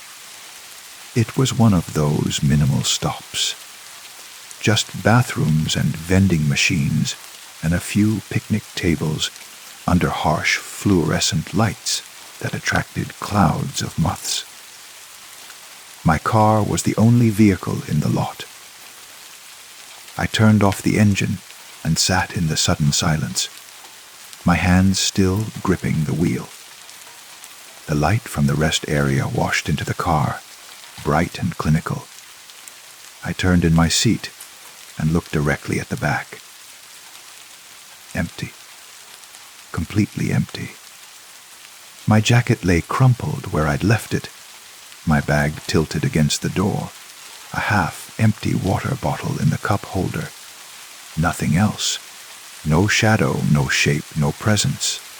I laughed, the sound harsh in the confined space. Fatigue. Just fatigue and an overactive imagination. I got out, used the bathroom. Bought a coffee from a vending machine that tasted like rust and regret, and returned to the car feeling more awake, more certain of the solid, reasonable world. I started the engine and pulled back onto the highway. The coffee was terrible, but it was hot and caffeinated, and that was enough. 30 miles to go. I could make it 30 miles. The shadow was back. I saw it immediately in the rearview mirror, the moment I accelerated onto the highway. Same position, same shape, as if it had never left. As if it had been waiting patiently for my return, a passenger I'd forgotten I'd picked up. My heart hammered against my ribs. I checked the actual back seat again. Nothing there. Then back to the mirror. The shadow remained, visible only in reflection, existing in that reversed world where left becomes right and present becomes past. I adjusted the mirror, trying to make the shadow disappear, to prove it was just an angle, just a trick of light and glass. But no matter how I positioned the mirror, it stayed there, present, patient, waiting. And then, I can't explain this rationally, but I know what I saw. The shadow moved. Not dramatically. Not with horror movie theatricality. Just a small shift. The way a real person might adjust their position in a seat. A settling, as if getting comfortable for a long journey. I pressed the accelerator, the speedometer climbing past 70, past 80. The highway signs blurred past. I needed to get home, to get out of this car, to put walls and locks and rational space between me and whatever I was seeing. But you can't outrun something that's already inside. The shadow stayed exactly where it was, maintaining perfect distance regardless of my speed. Not closer, not farther. Just there. Always there when I looked in the mirror. At mile marker 171, my phone rang, the sudden sound nearly causing me to swerve. I grabbed it from the passenger seat, desperate for connection to something real and human. Hello. My voice was shaky. Sir, this is OnStar. Your vehicle has been experiencing some unusual system alerts. Is everything all right? Yes, I said automatically. Then, no. I don't know. I stopped. How do you explain to a stranger that you're being followed by your own back seat? Sir, are you having a mechanical issue? I looked at the dashboard. All the lights were normal. The car was running fine. The only thing wrong was in the mirror, in that reflection that shouldn't exist. No, I said finally. No mechanical issue. Sorry. I'm just tired. I'll be home soon. Would you like us to stay on the line?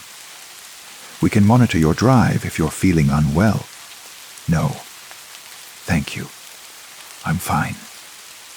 I hung up before she could respond. And immediately the car felt more isolated, more cut off from the world of help and reason. The shadow had changed position during the call. It was sitting forward now, closer to the front seats, closer to me. I could see more detail in the mirror. The suggestion of shoulders, of a head tilted at an angle that suggested listening. Had it been listening to my phone call? Could shadows listen? I was 20 miles from home when I noticed the smell. Faint at first, then growing stronger. Not unpleasant, exactly, but wrong. Like earth after rain, like old books. Like air that had been locked away for a very long time. The smell of closed spaces, of forgetting. What do you want? I said aloud, my voice sounding strange in the car's interior. Speaking to the mirror. Speaking to the shadow. Speaking to nothing, to everything. To the darkness that pressed against the windows. No answer. Just the engine's hum and the road's rhythm and my own breathing. Too fast, too shallow. The shadow in the mirror shifted again, leaning forward, as if trying to hear better. As if my words had reached it, somewhere in that reflected world. I tried to remember if I'd given anyone a ride recently, if I'd picked up a hitchhiker and forgotten.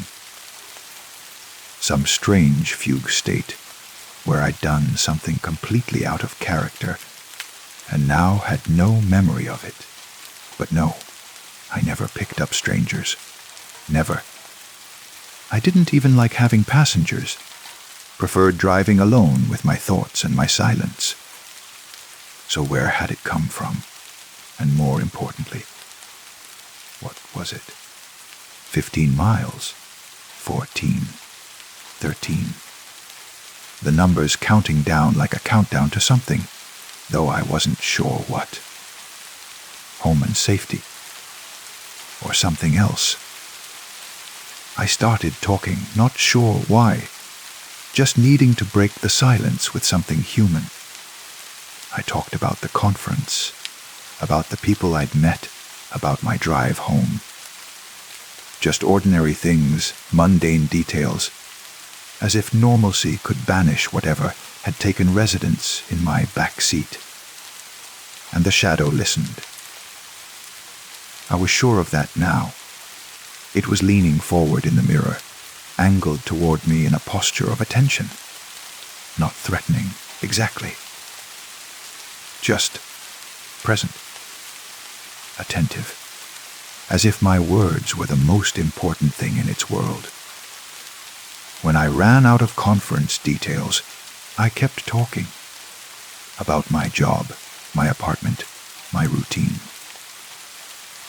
About how I took the same route to work every day, how I bought coffee from the same cafe. How my life had become a comfortable series of repeated actions. About how I'd been feeling lately. Empty in a way that had nothing to do with hunger. Lonely in a way that had nothing to do with being alone. I don't know why I'm telling you this.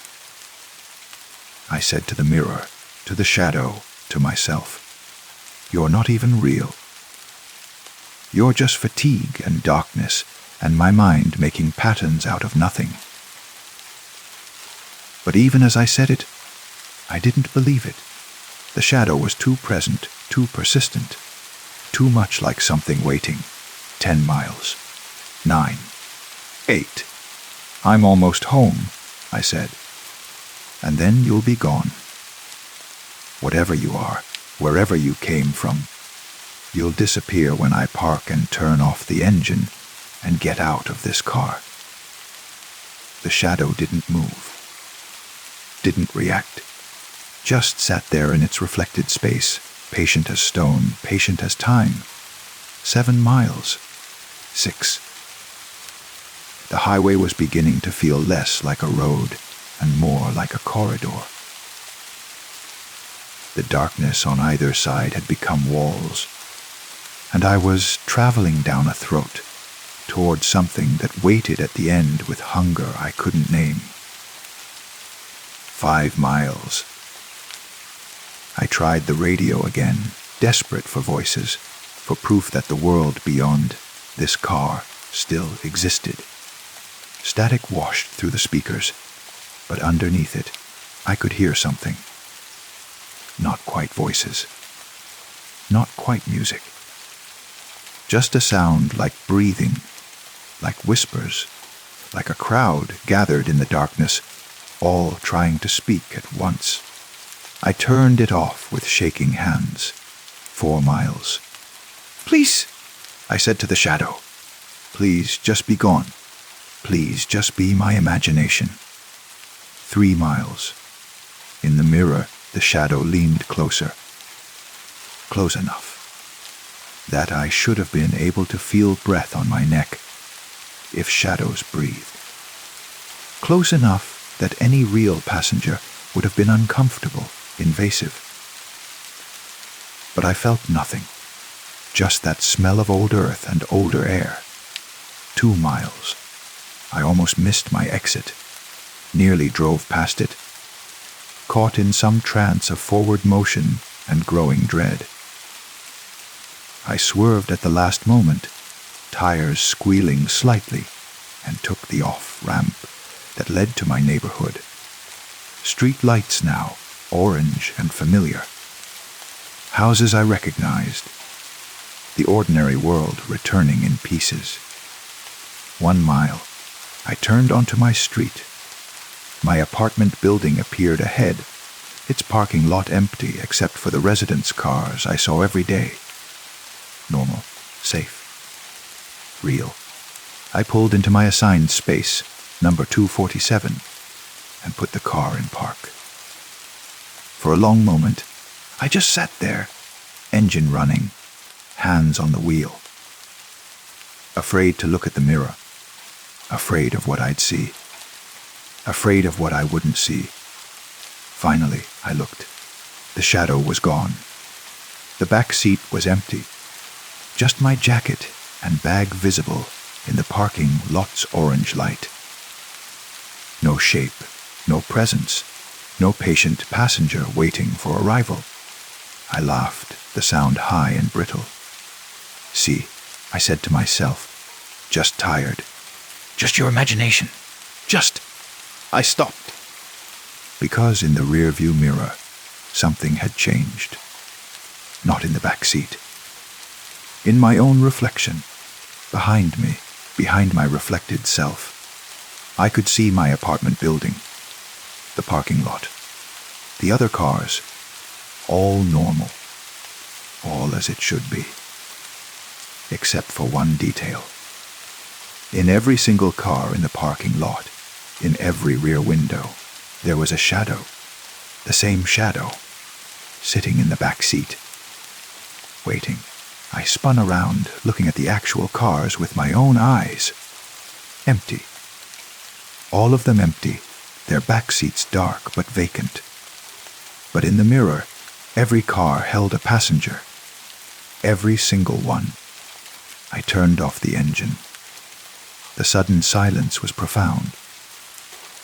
I gathered my things from the back seat. My hand passing through the space where the shadow had been, feeling nothing but air, and got out of the car. The night air was cold and clean. Shocking after hours in the car's stale atmosphere.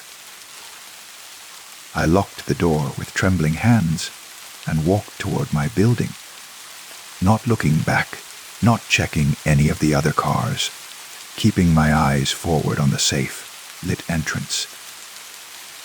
I made it inside, up the stairs to my apartment door, fumbled with my keys, got inside and locked the door behind me, all 3 locks, the chain, everything.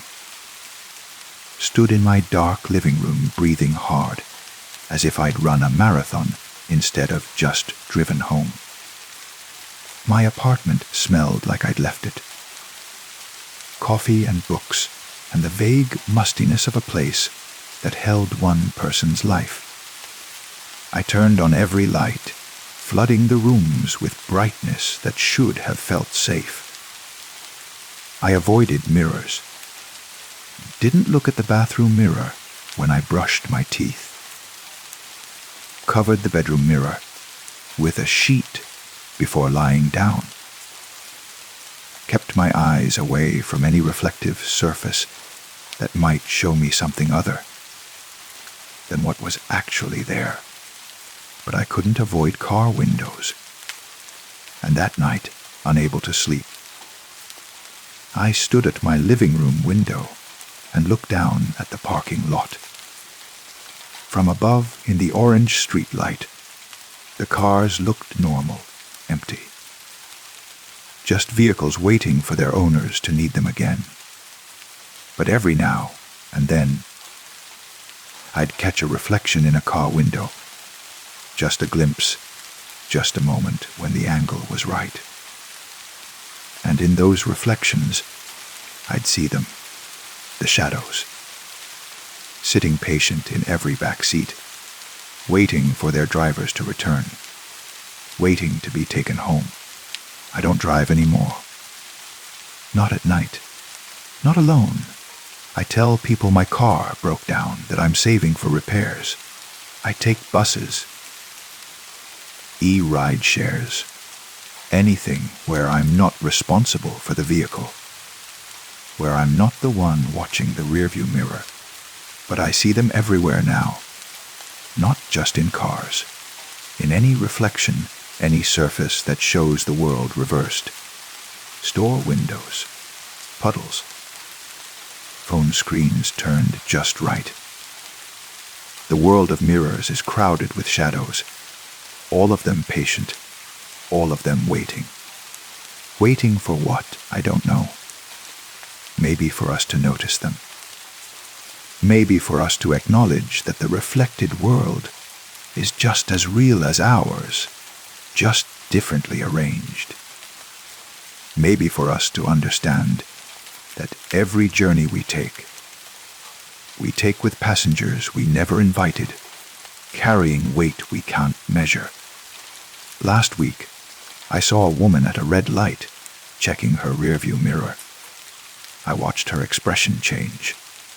Confusion, then fear, then forced calm as she convinced herself she'd seen nothing.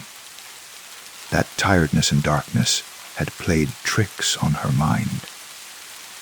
I wanted to warn her, to tell her it wasn't her imagination, to explain that the shadows in the back seat are real in their way, that they've always been there.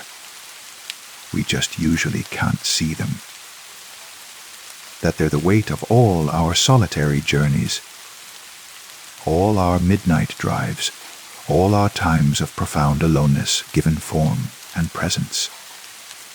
But the light changed, and she drove away, and I said nothing. Because what could I say? How do you explain to someone that they're never really driving alone? That the back seat is always occupied, whether we see it or not? That home is not a destination, but a hope, and the journey there is witnessed by things that exist between what is and what is reflected. Sometimes, late at night, I hear car doors closing in the parking lot. I go to my window and watch. The cars sit empty under the orange lights. But in their windows, when the angle catches right, I see the shadows getting out, moving toward the buildings, following their drivers home. I check my door locks. All three. The chain. The deadbolt. As if locks could stop something that exists in reflection. In that reversed world where everything is backward and nothing is quite what it seems. My car still sits in the parking lot. Number 247. I haven't driven it in 3 months. The battery is probably dead by now. Sometimes I think I should sell it. Get rid of it. Let someone else deal with whatever passenger it carries. But other times, late at night, when I can't sleep, I go to the window and look down at it.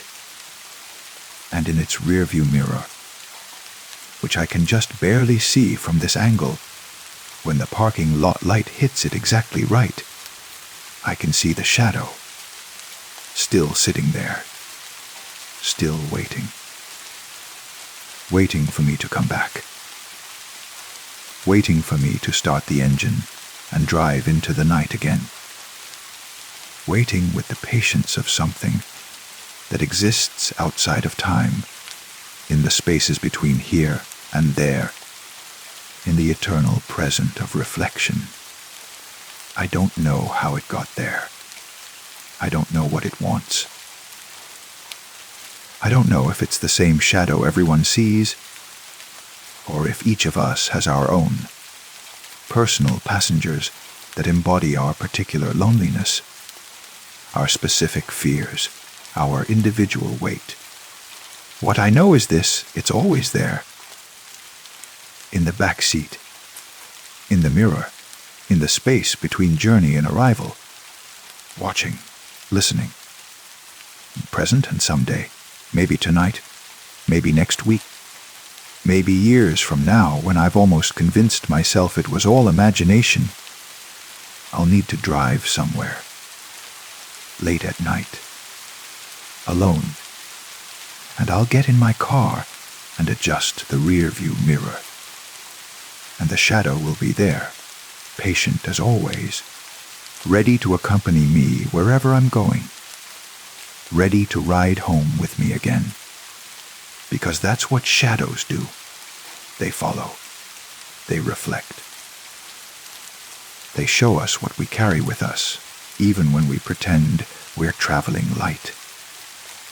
I tell myself I'll be ready next time, that I won't be afraid, that I'll accept this passenger, this companion of lonely highways and midnight miles, that I'll even speak to it, acknowledge its presence, maybe understand what it wants to tell me.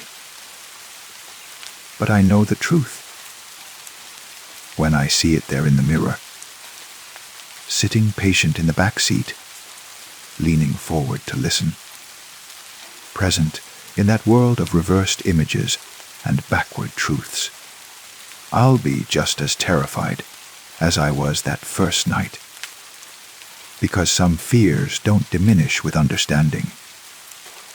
Some presences don't become less unsettling when acknowledged. Some passengers, once noticed, can never be ignored again. The car waits in the parking lot. The shadow waits in the back seat. And I wait here, in my locked apartment, surrounded by covered mirrors. All of us waiting. All of us patient. All of us wondering when the next journey will begin.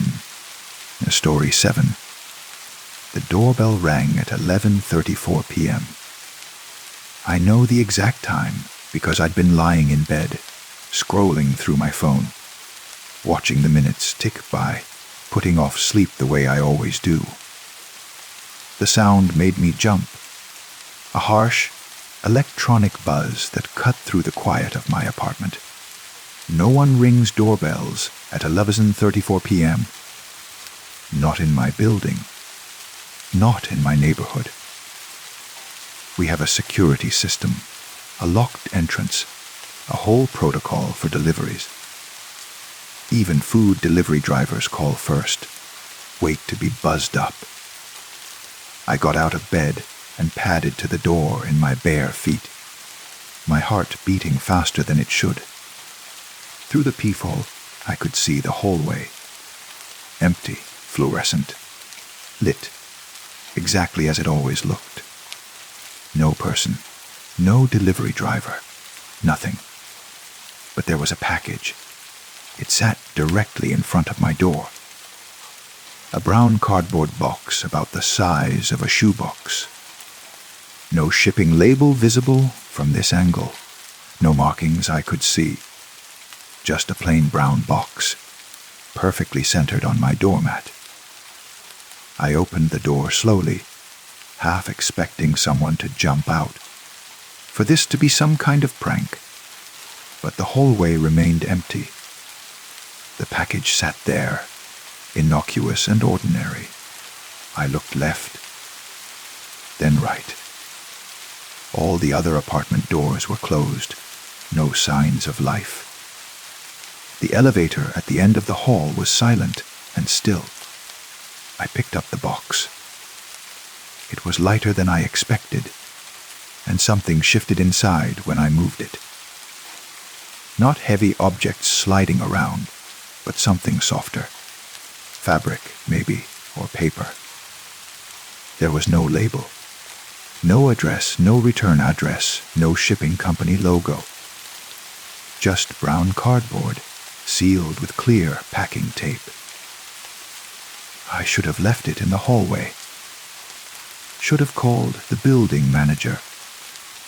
Reported an undelivered package. Should have done anything except what I did, which was carry it inside my apartment and set it on my kitchen table. The box sat there while I made tea, while I tried to convince myself this was normal. A neighbor's package delivered to the wrong door. A gift from a friend who'd forgotten to include a card. Some kind of promotional item from a company I'd ordered from before. But none of those explanations felt right. The box felt wrong in a way I couldn't articulate. It seemed to absorb light rather than reflect it, sitting on my table like a small black hole, drawing my attention no matter where I looked. I opened it at 12:07 a.m. The first thing I saw was photographs. Dozens of them. Maybe hundreds, scattered loose in the box. I picked one up, and my breath caught in my throat. It was me, walking down the street near my office building. The photo was taken from across the street, zoomed in enough that I could see my face clearly. I was wearing my gray jacket, the one I'd worn to work. Yesterday. Last week. I couldn't remember. I picked up another photo. Me again, this time at the grocery store, reaching for something on a shelf. The angle suggested the photographer had been standing at the end of the aisle, partially hidden. Another photo. Me sitting in my car, waiting at a red light. The shot was taken from the sidewalk, through the passenger window. Another. Me in my apartment. Visible through the window, washing dishes at the kitchen sink. My hands were shaking as I dumped the rest of the photos onto the table. They spilled out in a cascade of glossy paper, a chronicle of my life over what must have been weeks or months. Me at the coffee shop, me at the gym, me walking my neighbor's dog, me sitting on a park bench, me entering my building, me leaving my building, me at the pharmacy, me at the dry cleaner, me everywhere, always unaware, always going about my life while someone watched and photographed and documented. Underneath the photos was a notebook. Spiral bound, the kind you buy at any office supply store. I opened it with trembling fingers. The first page was dated 3 months ago. The entry was simple. Subject leaves for work at 7:47 a.m., takes the 8 train, sits in the 3rd car from the front, left side, always by the window if possible, arrives at office at 8:31 a.m. The next page continued. Subject's lunch routine Monday, Thai place on 52nd, arrives approximately 12:15. Tuesday, salad from the deli on the corner, eats at desk. Wednesday, brings lunch from home, usually leftovers. Thursday, pizza by the slice, same vendor near the office. Friday varies, seems to choose based on mood or weather. Page after page of observations, details, patterns. My entire life reduced to data points, to predictable behaviors, to a schedule that could be charted and analyzed. Coffee order medium latte, extra shot, no sugar. Favorite restaurant, the Italian place 3 blocks from my apartment, usually goes on Saturday evenings. Gym schedule Monday. Wednesday, Friday mornings, 6 a.m., approximately 45-minute workout. Netflix habits, mostly crime documentaries and cooking shows, average 2-3 hours per night. The detail was suffocating. Whoever had compiled this notebook knew things I barely remembered about myself. Knew that I always check my mail at approximately 6:30 p.m. when I get home from work. Knew that I take my trash out on Tuesday evenings. Knew that I order Chinese food when I'm stressed. Always the same order from the same restaurant. But it was the later pages that made my skin crawl. Subject seems lonely. Has few visitors to apartment. Phone conversations with mother on Sundays. Duration approximately 30 minutes. No romantic relationships observed. Seems to prefer routine over spontaneity. Creatures of habit are predictable. Predictable is good. Subject doesn't lock bedroom window. Living on 3rd floor, probably assumes safety from height. Noted for future reference. Subject's work computer password, visible when typing. Appears to be name of childhood pet, followed by birth year. Haven't confirmed pet name yet, but will continue observing. Subject sometimes cries at night. Light visible in bedroom, moving shadows suggest pacing. Frequency increasing over last 2 weeks. Possible depression. Or just stress. Either way, vulnerability noted. The entries became more personal, more invasive, more disturbing. Details about my body language. Interpretations of my mood. Speculation about my thoughts and feelings. And threading through it all was a growing sense of ownership, familiarity, as if the writer of this notebook believed they knew me, understood me, had some claim on me. The final entry was dated yesterday. Time to make contact. Subject is ready. Has been ready for a while, actually. Just needs to realize we're meant to be together. The watching can only go on for so long. Eventually, we need to be in the same space. Eventually, she needs to see me the way I see her. The package will help. The package will show her how much attention I've paid. How much I care. How much I know. And then she'll understand. She'll see that we're connected. That I'm the only one who really sees her. My vision blurred. I felt like I was going to be sick. Someone had been watching me for months. Following me. Photographing me. Studying me. And I'd never noticed. never felt eyes on me, never sensed I was being tracked, never had that instinctive feeling of being observed. How had I missed it? How had I been so unaware? I grabbed my phone to call the police, but it rang in my hand before I could dial. The screen showed unknown number. I answered it without thinking, my hand moving automatically, my brain not yet caught up with what was happening. Did you like the package? The voice was neutral, neither clearly male nor female, pleasant in a way that made it more disturbing. I worked hard on it. Months of work, really. I wanted you to see yourself the way I see you. Who is this? My voice was barely a whisper.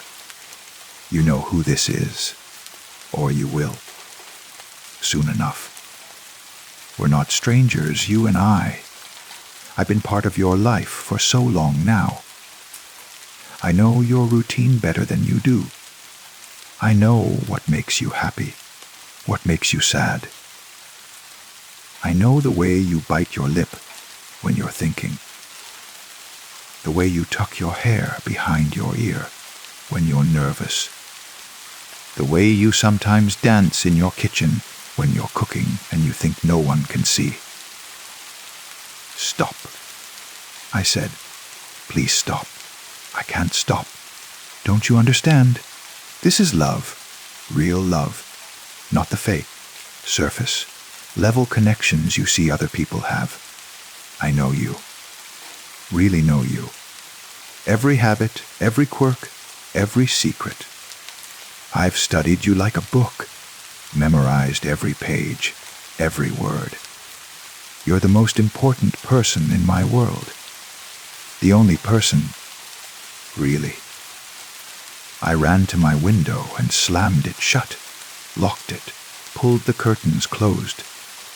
Then I went through my apartment, checking every window, every door, every lock.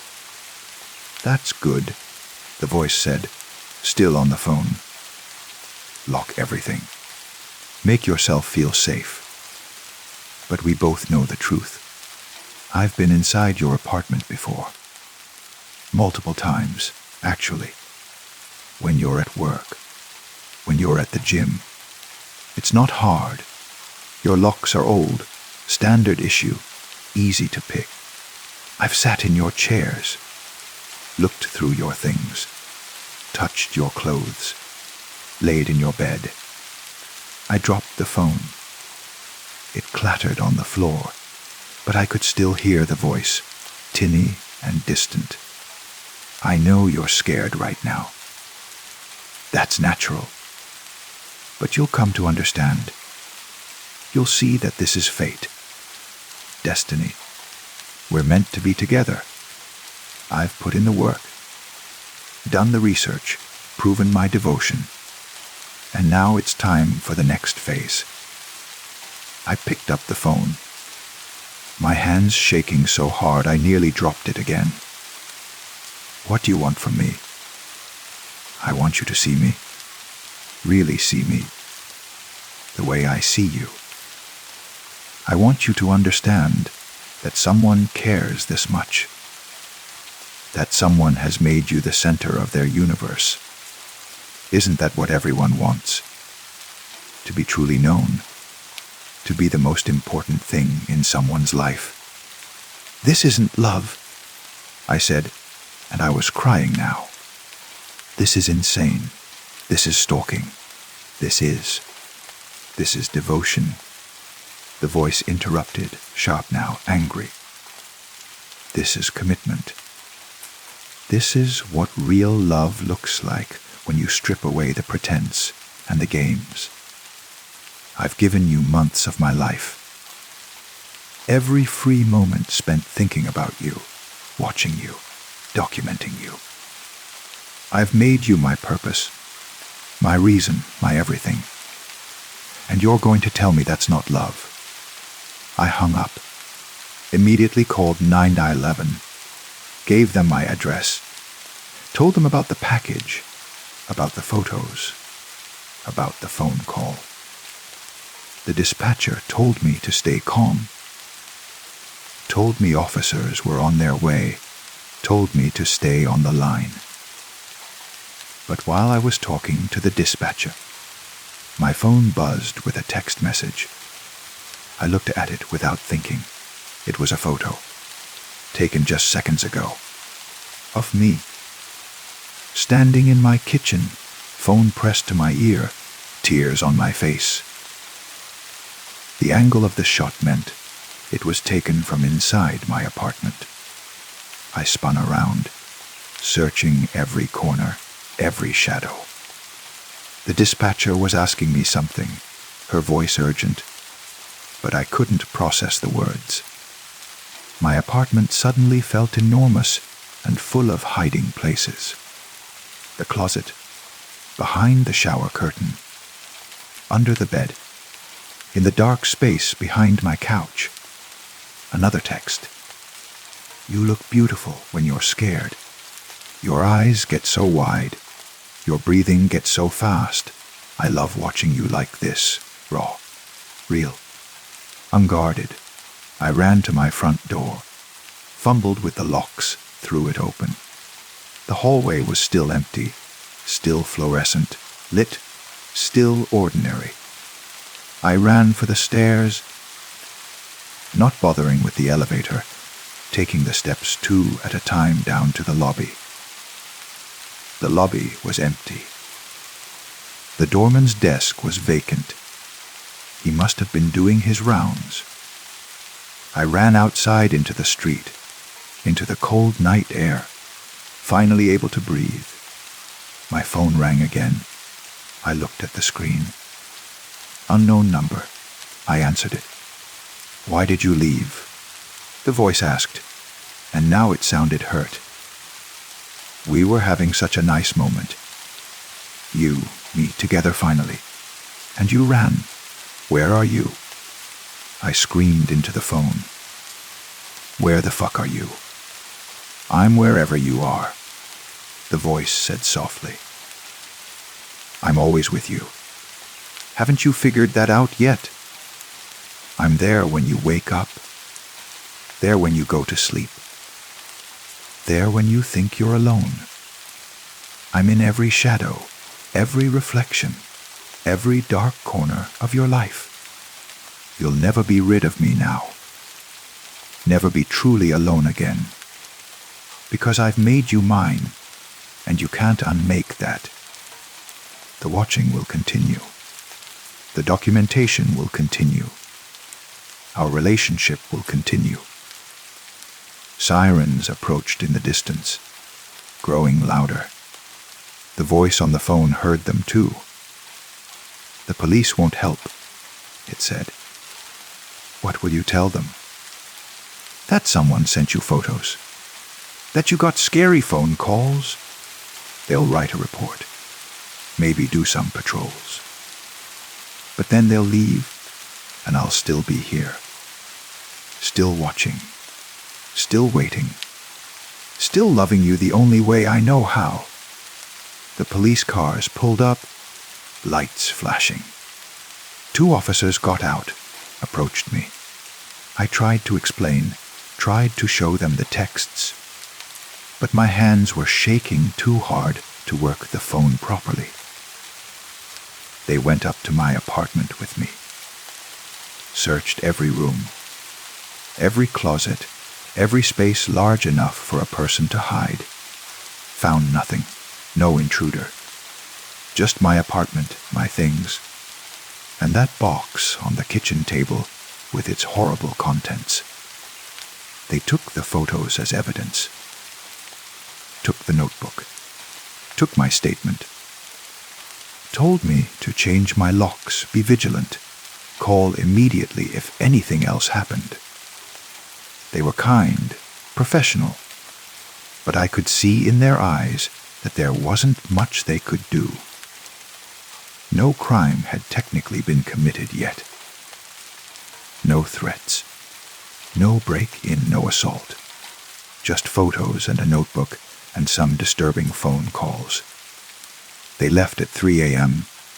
I sat alone in my apartment. With its old locks that were so easy to pick, its third-floor windows that didn't seem so safe anymore, its familiar spaces that now felt contaminated. I haven't slept since then. That was 3 days ago. The packages keep coming. Every night at 11:34 p.m., the doorbell rings. Another box. More photos. More notebook entries. More evidence of the watching that never stops. Last night's package contained a lock of my hair. I don't know when it was taken. I don't know how close they got while I slept, while I lived, while I existed unaware. Tonight's package contained a key. No label, no explanation. Just a key on a plain ring. I don't want to know what it opens. But I already know, don't I? It opens my door, my windows, my life. It's a copy they made during one of their visits to my apartment. During one of those times they were inside while I was out, touching my things, breathing my air, claiming space in my home. The police have increased patrols in my area. I've changed my locks 3 times. I've covered all my windows with blackout curtains. I've stopped following my routines, changed my schedule, altered my behavior. But I still get the packages, still get the phone calls. I still feel the eyes on me, all the time, everywhere I go. Because once someone has decided you're theirs, once they've invested this much time and attention and obsession into you, there's no escaping. You can run, but they'll follow. You can hide, but they'll find you. You can change everything about your life. But they've already mapped the territory of who you are, and that map doesn't change just because you move the furniture. I'm writing this down because I need someone to know. Need someone to understand what happened. In case something happens to me. In case the watching turns into something more. In case the next package contains something worse than photos and hair and keys. My phone is buzzing. It's 11:30 p.m. In 4 minutes, my doorbell will ring.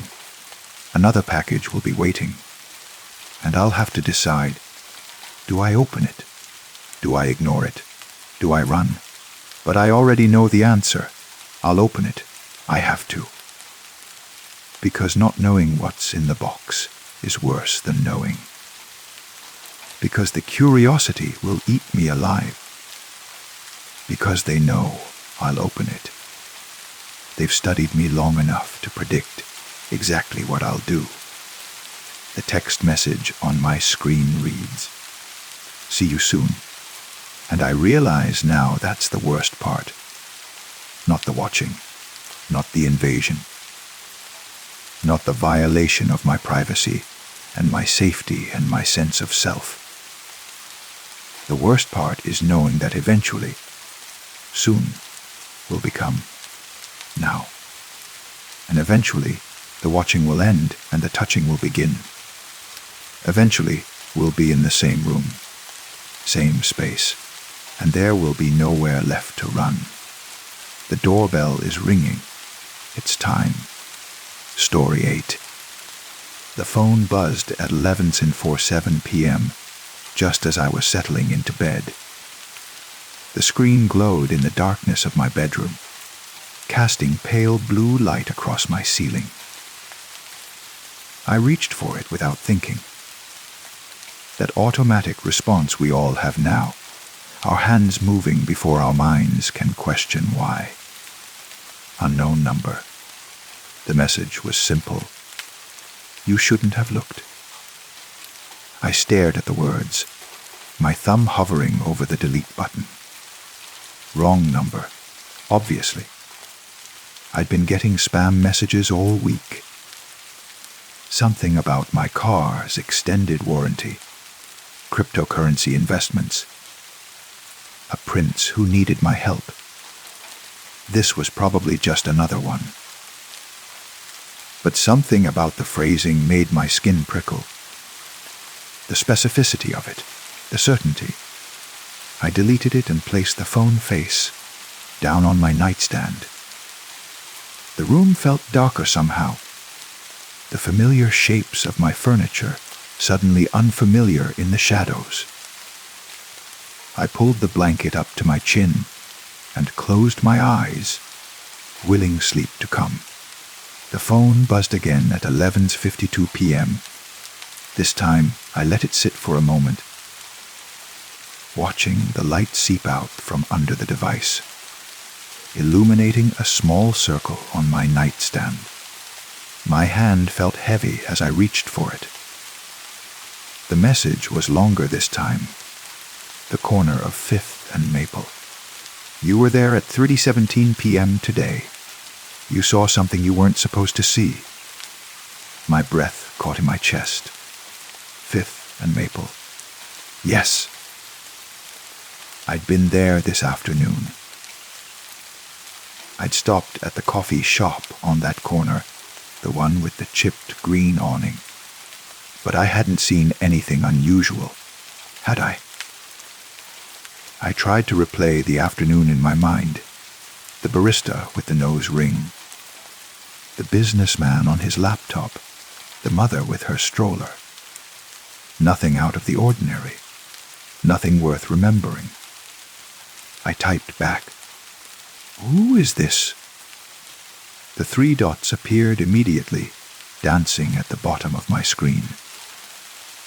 Whoever this was, they were waiting, watching, ready to respond. The dots disappeared, reappeared, disappeared again. Then you looked up, 2 words, but they hit me like a physical force.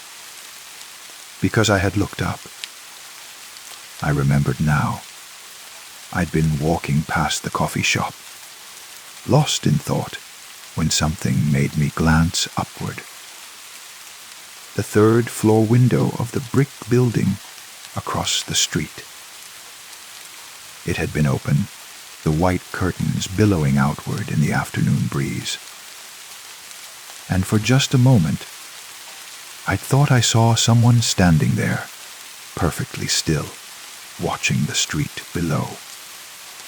But when I'd blinked, the window was empty. Just curtains. Just shadows. I didn't respond to the message. Instead, I opened my phone's settings, ready to block the number.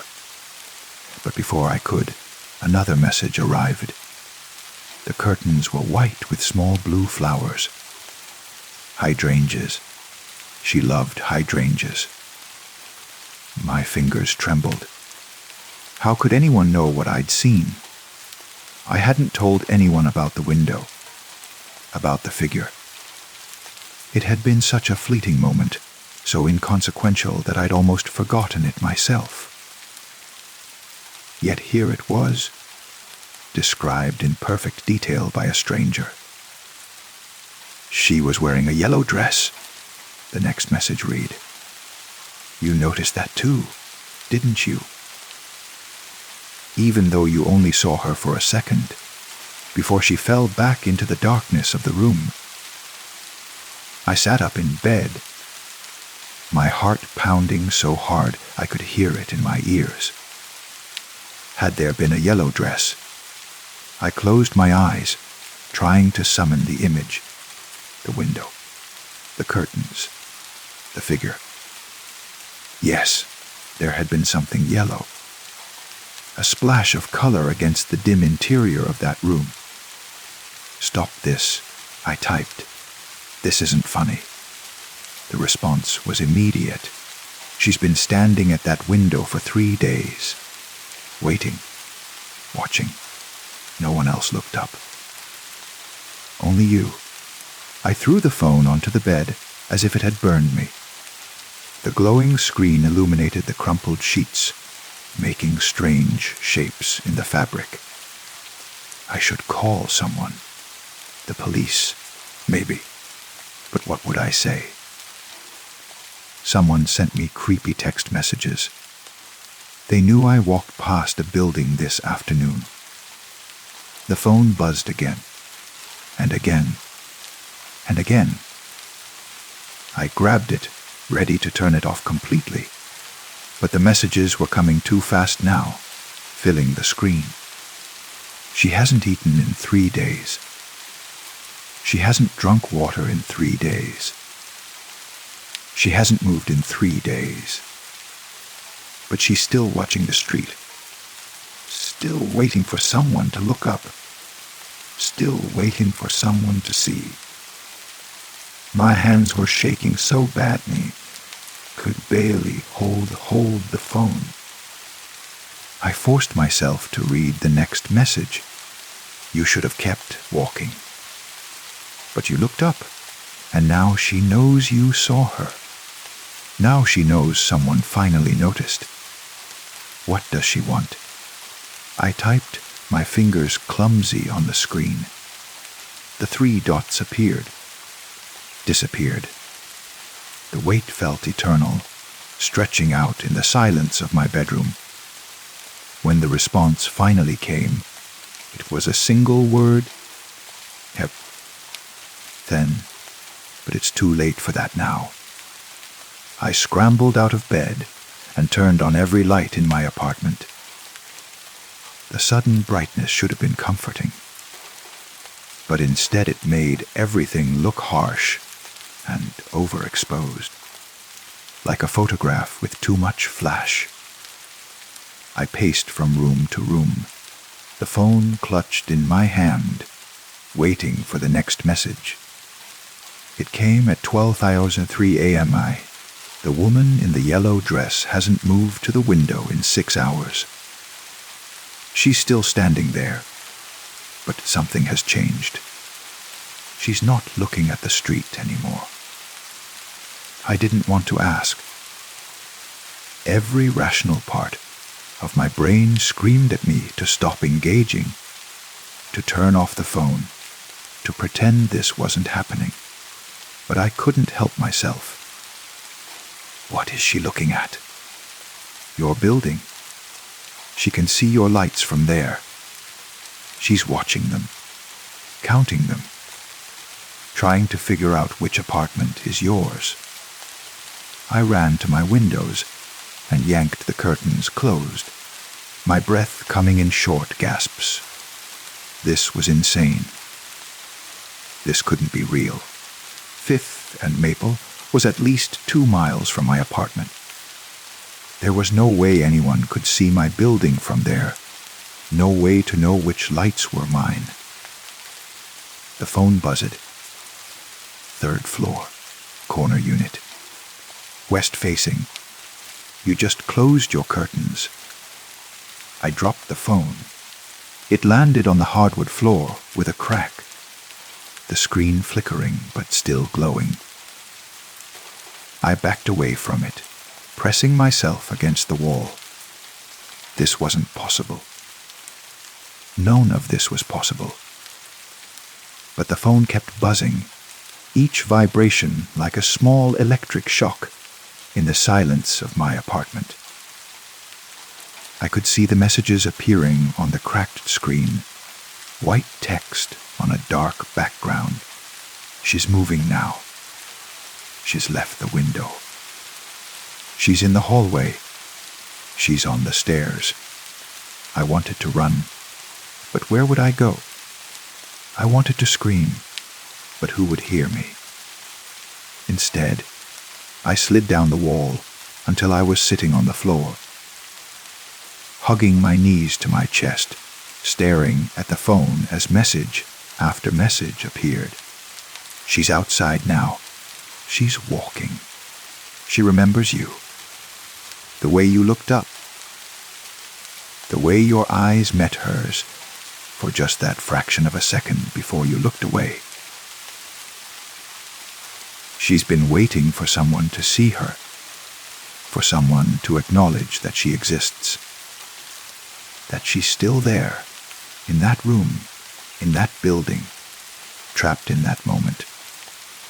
I grabbed the phone, my hands shaking so badly I could barely type. What happened to her?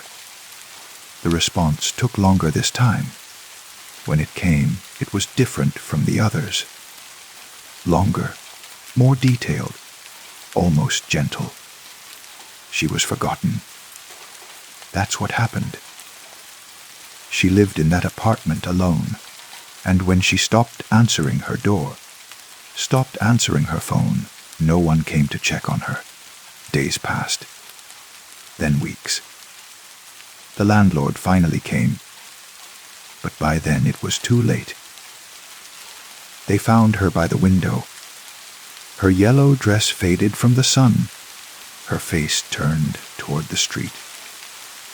She'd been watching people walk by, hoping someone would look up, hoping someone would see her, hoping someone would wonder. Tears streamed down my face. "I'm sorry," I typed. "I'm so sorry I didn't stop. I didn't know." She's close now. She's crossed 7th Street. She's walking faster than she should be able to, faster than any living person could walk. What does she want from me? I typed desperately. She wants you to remember. She wants you to tell people that she was there, that she existed, that she stood at that window for 3 days before anyone found her, and the only person who looked up, the only person who saw her, kept walking. But I didn't know. I didn't understand what I was seeing. "She's on your street now." I jumped up and ran to the door, checking the locks, the deadbolt, the chain. Everything was secure, but my hands wouldn't stop shaking, and my breath came in ragged gasps that fogged the peephole as I pressed my eye against it, staring out at the empty hallway. The phone buzzed from where I'd left it on the floor. "She's in your building." I heard it then. The soft sound of the elevator arriving on my floor. The mechanical ding that I'd heard 1,000 times before, but now sounded like a death knell. I pressed my back against the door, as if my weight could somehow make it stronger, more secure. She's in the hallway. The lights in the corridor outside my apartment flickered. I could see it through the gap at the bottom of my door. The fluorescent glow stuttering, dimming, brightening again, and I could hear something else, footsteps. Slow, deliberate, the soft shuffle of bare feet on carpet. They stopped outside my door. The phone screen glowed one last time. "She just wants you to look." That's all she ever wanted. For someone to look at her and really see her. To acknowledge that she was there. That she mattered. That her absence would leave a hole in the world. I didn't move. I couldn't move. I stood with my back pressed against the door, listening to the silence on the other side. No breathing, no movement, just presence. Minutes passed, or maybe hours.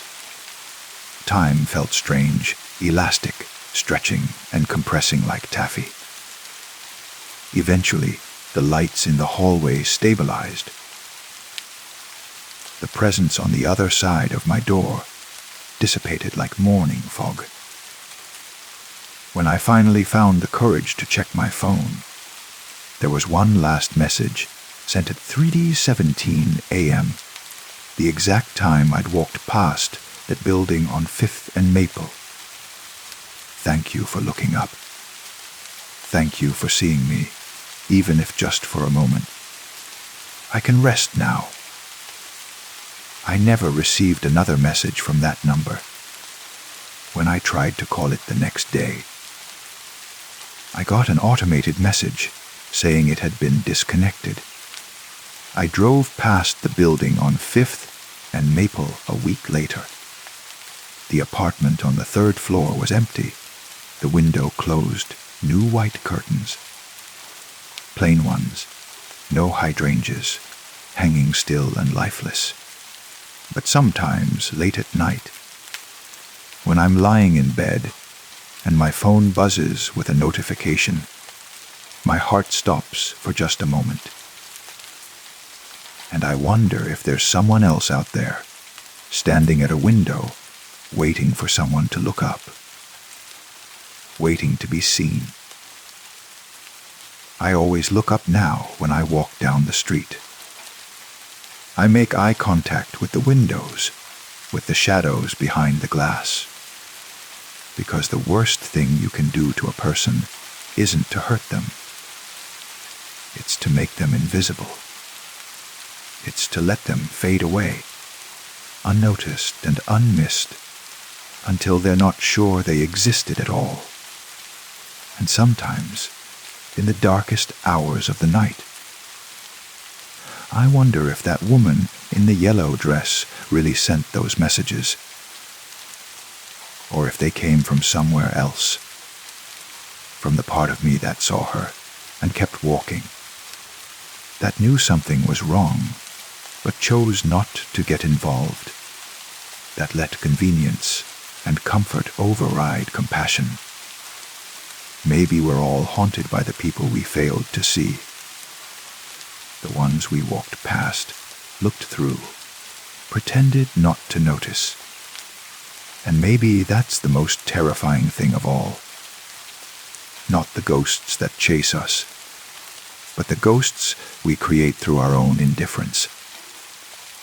My phone sits on my nightstand now, face up. I don't hide from its glow anymore, because hiding doesn't make you safe. It just makes you complicit in your own blindness. And every night, before I sleep, I look at that last message one more time. Thank you for looking up. I hope she's resting now. I hope she found peace. But I'm not sure I ever will. Story 9. I've always found comfort in fog. There's something about the way it softens the world, blurs the harsh edges of reality into something dreamlike and gentle. That's why I chose to rent the cabin by Mirror Lake.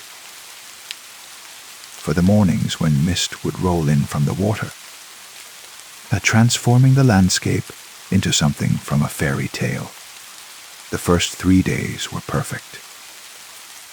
I'd wake early, make coffee, and sit on the wooden dock with my feet dangling over the water, watching the fog perform its daily dance. It would cling to the surface of the lake, like a living thing, swirling and eddying in patterns that seemed almost purposeful. The locals had warned me about the fog, but I dismissed their concerns as small town superstition. Gets thick out there. The woman at the general store had said, her weathered face pinched with concern. Real thick. You hear things in it. I'd smiled and nodded, paid for my groceries, and forgotten about it. I wish I'd listened. It happened on the 4th morning. I woke before dawn, drawn from sleep by something I couldn't quite name. A feeling, a pull, like a fishhook caught in my chest. The fog that day was different. Thicker, yes, but it was more than that. It seemed to press against the windows of the cabin, eager to get in. When I opened the door to step outside, it rolled into the cabin like water cold and damp against my skin. The dock was invisible from the cabin door, though I knew it was only 20 feet away. I made my way there carefully, my hands outstretched, feeling my way through the white nothing. The wood was slick beneath my feet, slippery with condensation. I could hear the water lapping against the pilings, but I couldn't see it. Couldn't see anything beyond the 2 feet of fog, shrouded dock directly in front of me. That's when I heard the first voice. Help me. It was distant, muffled by the fog, but unmistakably human. A woman's voice, thin and desperate. It seemed to come from somewhere out on the lake. Though I couldn't tell how far, sound does strange things in fog, bends and distorts, making near seem far and far seem near. Hello, I called out. My voice swallowed almost immediately by the white wall around me. Are you okay? Where are you? Please. The voice came again, and this time I was sure it was coming from the water. Someone was out there, in trouble.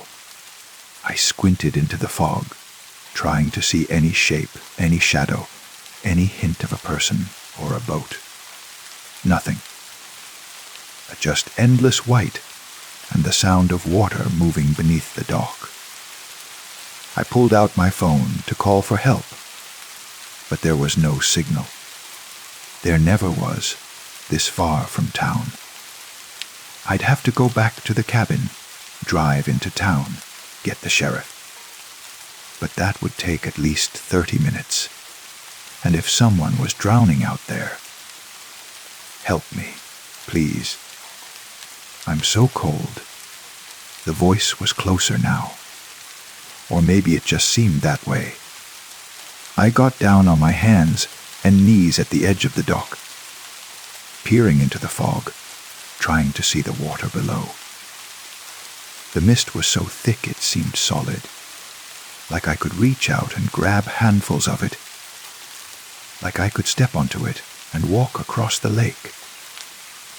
Where are you? I shouted.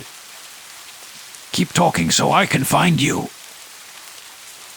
Here, the voice whispered, and it was right below me, right there beneath the dock. I'm here. I'm so cold. The water is so cold. I lay flat on the dock, reaching down toward the water, my arm disappearing into the fog. My fingers touched the surface. It was ice cold, much colder than it should have been. It was October, but the nights hadn't been that cold yet. The water should have been cool, not this biting, numbing cold that made my hand ache immediately. Grab my hand! I called out. I can pull you up. For a moment, there was only silence and the sound of water.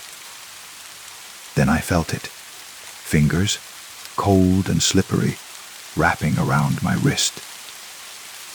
The grip was weak at first, tentative, and then suddenly vice, tight, pulling me forward. I braced myself against the dock, my other hand scrabbling for purchase on the wet wood. Wet, I gasped. Let me get a better grip. I need to. But the hand pulled harder, and I realized with a jolt of terror that I was sliding forward. My torso hanging over the edge of the dock now, nothing but fog and cold water below me. The hand on my wrist was impossibly strong, impossibly cold, and it wasn't trying to let me pull it up. It was trying to pull me down. I screamed and yanked my arm back with all my strength. The fingers loosened just enough for me to break free, and I scrambled backward on the dock, my heart hammering, my wrist aching and red where those fingers had gripped me. I stared at my hand. There were marks there, pale white impressions against my skin. But they weren't quite right. The spacing was wrong. Too many fingers, or too few. I couldn't tell in the fog and the poor light. Please. The voice came again, but now it sounded different, flatter, less human. Please come back. It's so cold in the water, so cold in the dark. I backed up until I hit the railing at the other end of the dock. My legs wouldn't work properly. They felt distant, disconnected, like they belonged to someone else. Help me, another voice said, and this one was different. A man's voice, deep and resonant. It came from a different direction, further out on the lake. I've been waiting so long. Please help me. Please. A child's voice joined in, high and clear. I want to go home. I want my mother. Help us. An elderly woman's voice, quavering and weak. We're so tired. The voices multiplied, overlapping, coming from all directions now. Young and old, male and female, all pleading, all desperate. All calling for help from somewhere out in the fog-covered lake. I clapped my hands over my ears, but I could still hear them, could still feel the vibration of their voices in my chest. I ran. I didn't care about falling, didn't care about the slippery dock. I just ran, my feet pounding on the wood, my breath coming in ragged gasps. The cabin door was open where I'd left it.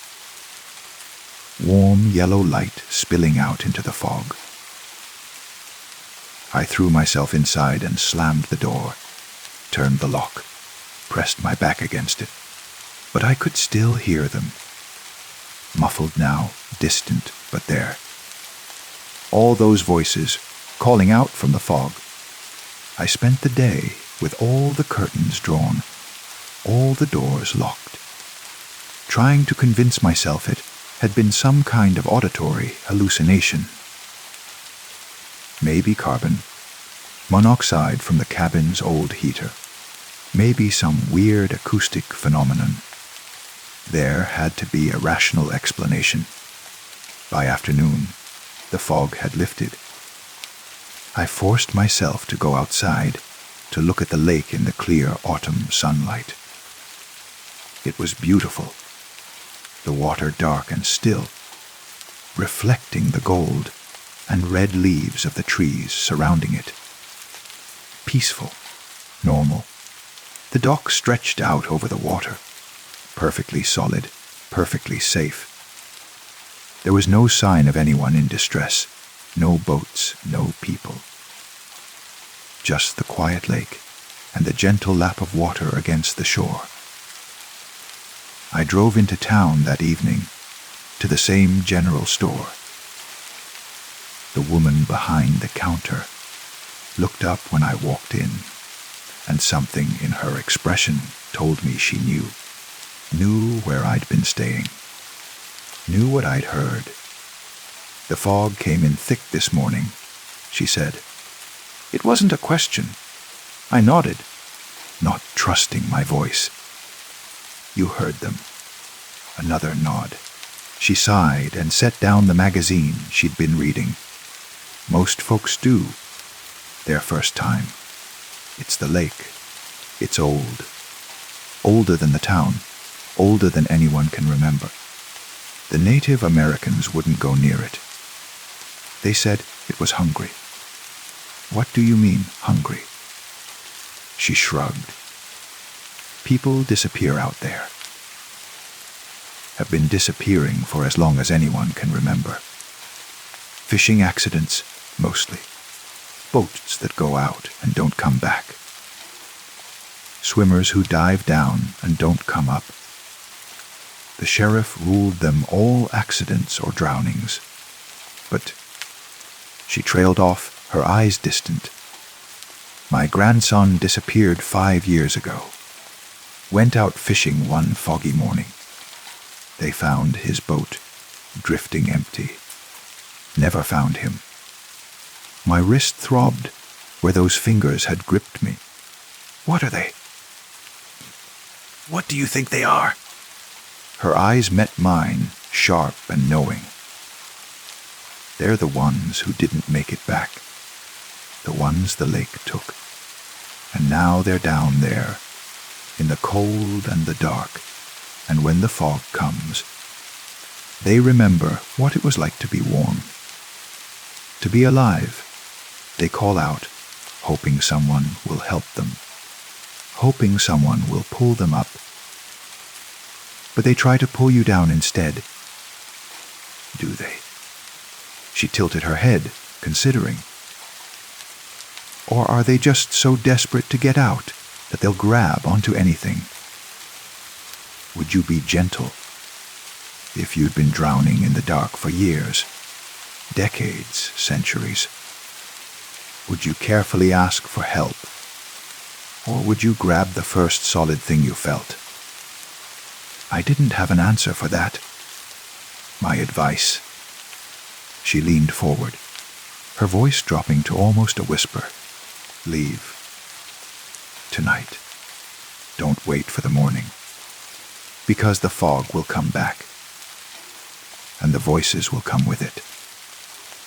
And every time you hear them, every time you get close to that water, they'll be a little stronger, a little more persistent, a little better at sounding like people you might know, people you might love.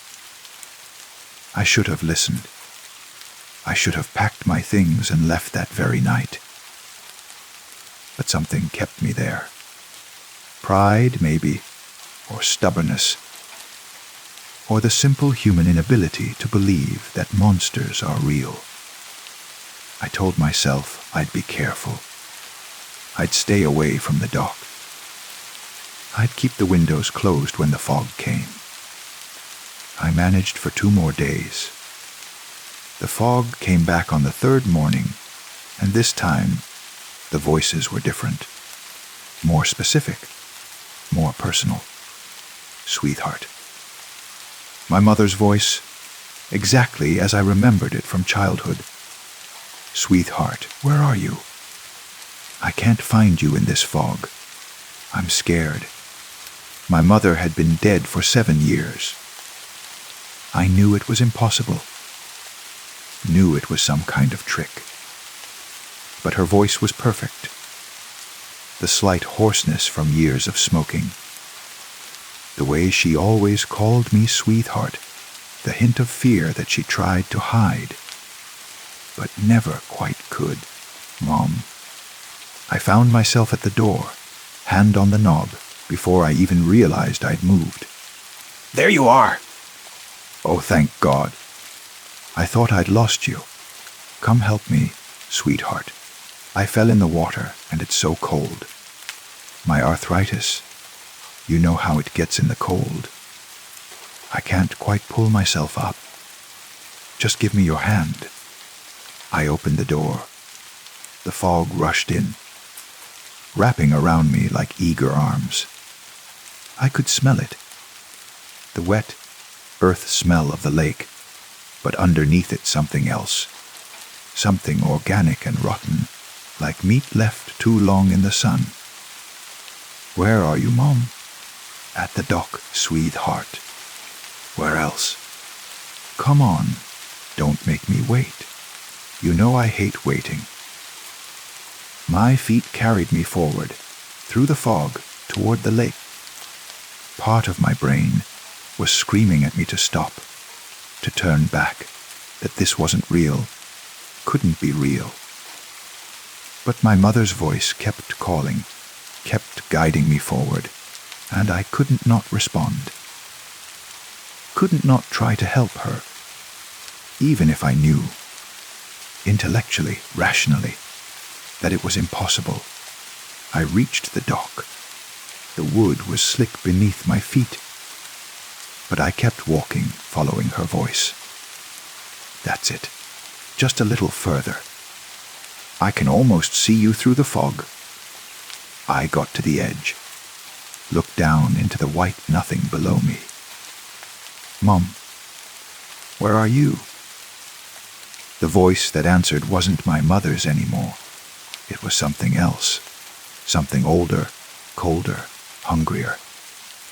Multiple voices speaking in unison, overlapping, creating a sound that human throats were never meant to make. Right here. Hands erupted from the fog below, dozens of them, hundreds maybe. They grabbed my ankles, my legs, my clothes. Ice, cold fingers dug into my skin, pulling me down toward the water. I fell to my knees, clawing at the dock, my nails leaving splinters in the wood. The hands kept pulling, kept dragging me forward, over the edge. I caught one last glimpse of the cabin through the fog, its warm lights growing distant. Then the water closed over my head, and everything went dark. I wake up in the cabin, in my bed, sunlight streaming through the windows. My clothes are dry. There's no mud on my hands, no splinters under my nails. The lake outside is calm and beautiful, the dock solid and empty in the morning sun. I should feel relieved. I should be grateful it was just a nightmare, just a dream brought on by stress and isolation, and too many ghost stories. But my wrist still aches where those fingers gripped me on that first morning. And when I look in the mirror, I see pale white marks on my ankles, marks that look almost like handprints. The fog is coming back tonight. I can feel it, the way you can feel a storm approaching. The locals say it's seasonal, that it happens every year around this time. They stay inside when it comes. They lock their doors and close their curtains and try not to listen. I'm going to leave. I'm going to pack my car and drive away before dark, get as far from Mirror Lake as I can. That's what I tell myself. But I know I won't. Because part of me is still down there, in the cold, dark water, and it's calling to me, pulling at me, drawing me back. And when the fog comes tonight, I know I'll open the door. I'll walk to the dock. I'll look down into the white nothing and listen for the voices. Maybe this time I'll let them pull me under. Maybe I already have. Maybe everyone who's stayed at this cabin has made the same choice, has heard the same voices, has felt the same pull. Maybe that's why the property is always available, always listed for rent, always empty. Because once you've heard the voices in the fog, once you've felt those cold fingers wrap around your wrist, you can't really leave. Part of you stays there, in the lake, in the dark. And it calls to you, always calls to you, until you come back. Until you go home. Story 10. I found the camera at an estate sale on a Thursday afternoon in late October. The house had belonged to a photographer. Someone locally famous in the 70s, though I didn't recognize the name. His children were selling everything, eager to be done with the place, and whatever memories it held. The camera sat on a velvet, lined shelf in what had been his darkroom, surrounded by bottles of chemicals whose labels had faded to illegibility. It was a Polaroid, but an old model I'd never seen before. The casing was genuine leather, worn smooth by decades of handling, and the lens had that slight cloudiness that comes with age.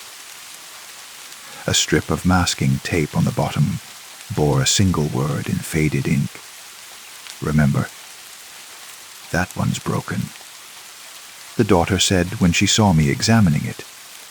She was in her 50s, dressed in a practical cardigan, her eyes tired from days of sorting, through a lifetime's accumulation. The film doesn't develop properly. Everything comes out wrong. Wrong how? I asked. She hesitated, then shrugged. Dad said it showed things that weren't there. But he was getting confused toward the end, so... She left the sentence unfinished, an ellipsis of uncomfortable implications. I bought it for $15. She seemed relieved to be rid of it. The camera came with a half-empty pack of film. Impossibly, since that particular type hadn't been manufactured in decades. But there it was, 8 exposures remaining, still sealed in its foil wrapper, as if time had simply forgotten to make it obsolete. I'm a photographer by trade, mostly weddings and portraits. The kind of work that pays bills, but rarely satisfies the soul. I'd been feeling that particular emptiness more keenly lately since Margaret died. 6 months now, and the house still smelled like her lavender soap, still echoed with her absence. That first night, I sat at the kitchen table and loaded the film. The mechanism was stiff but functional, each gear and spring still holding the memory of thousands of previous uses. I raised the camera to my eye and pointed it at the empty chair across from me. Margaret's chair. Though I tried not to think of it that way. The shutter clicked. The camera whirred. A square of white emerged. That familiar Polaroid magic of images born from chemistry and time.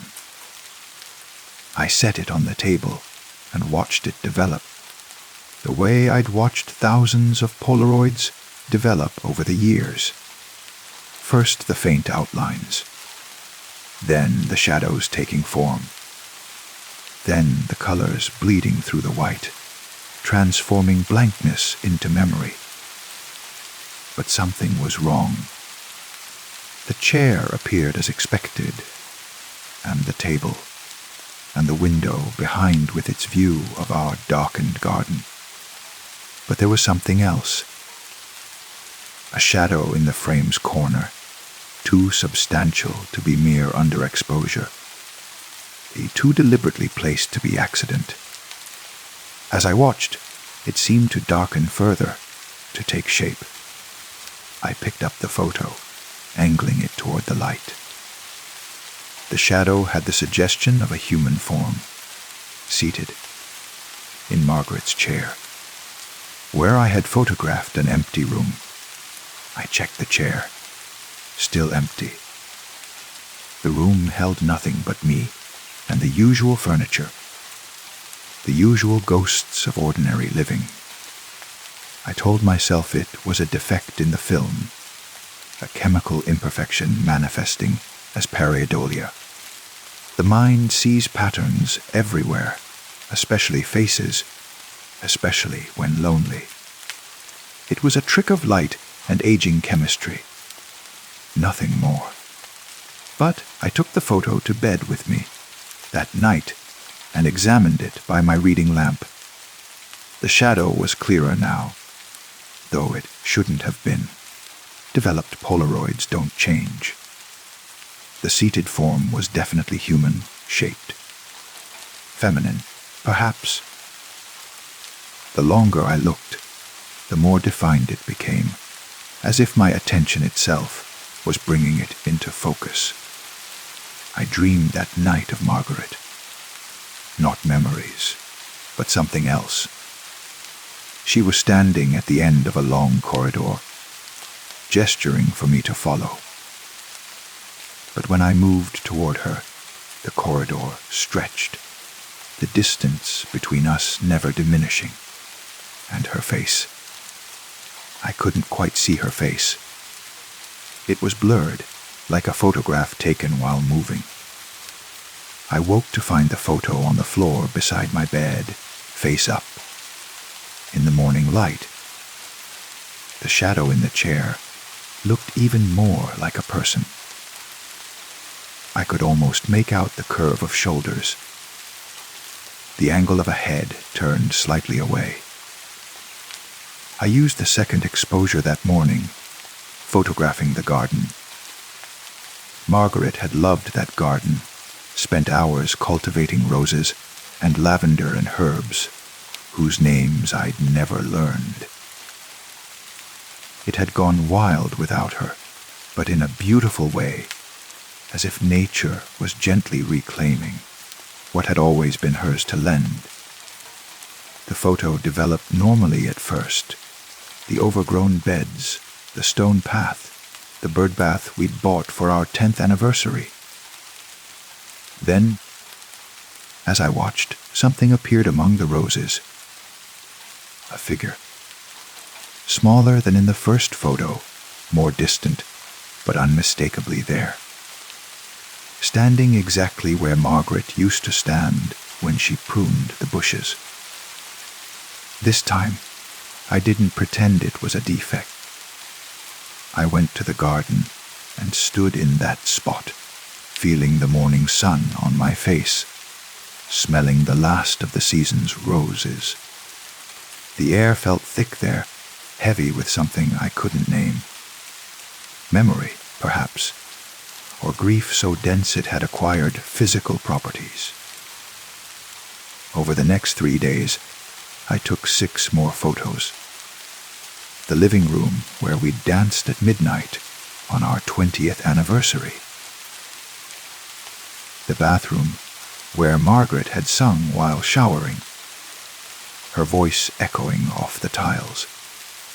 The attic where we'd stored our dreams in cardboard boxes. The basement where I'd built her a pottery wheel she never learned to use. The front door where she'd stood waving goodbye every morning. The bedroom where she died, peacefully, in her sleep, with my hand in hers. In every photo, the figure appeared. Each time closer, more defined. Each time more unmistakably Margaret. By the 7th photo, I could see her face. Not clearly. It remained soft, slightly out of focus, like someone photographed through gauze. But it was her. The curve of her cheek. The way she held her head. The specific angle of her shoulders that I'd memorized over 32 years of marriage. The last exposure. I saved it, uncertain what to do with it. The camera felt heavier now, as if the weight of all those captured shadows had accumulated. I carried it with me from room to room, unable to put it down, unable to use it. 3 days ago, or has it been longer? Time has begun moving strangely, hours compressed or expanded, measured not by clocks, but by the spaces between heartbeats. I woke to find the camera on the pillow beside me. I hadn't brought it to bed. I was certain I hadn't, but there it was, its lens pointing at me like an eye. The 7 photos were arranged on the nightstand, in chronological order, and they had changed. The figure in each one was clearer now, much clearer. I could see Margaret's eyes, her smile, the small scar on her left hand from that cooking accident years ago. She looked younger in the photos, healthier, the way she'd looked before the illness. And in each photo, she was closer to the camera. closer to the present moment, as if she was moving through the captured spaces, approaching something, approaching me. I took the last photo that night. I don't remember deciding to do it. I stood in the bedroom, raised the camera, pointed it at the mirror, and pressed the shutter. The flash was bright, momentarily blinding. The photo emerged, and I held it carefully as it developed. The mirror appeared first, then my own reflection, looking haggard, older than I felt, alone. But then the other shapes began to emerge. Behind my reflection in the mirror, I could see the bedroom. And in the bedroom, standing directly behind where I stood, close enough to touch, was Margaret. She was looking at the camera, at me, and she was smiling. But it wasn't a smile I recognized. It was something else. Something that made me understand why the photographer's daughter had seemed so eager to be rid of this camera. Something that made me realize the word on the bottom. Remember. Might have been a warning rather than an instruction. Because Margaret wasn't alone in the photo. As I watched it develop further, more figures appeared. Shadowy, indistinct, but present, standing throughout the bedroom.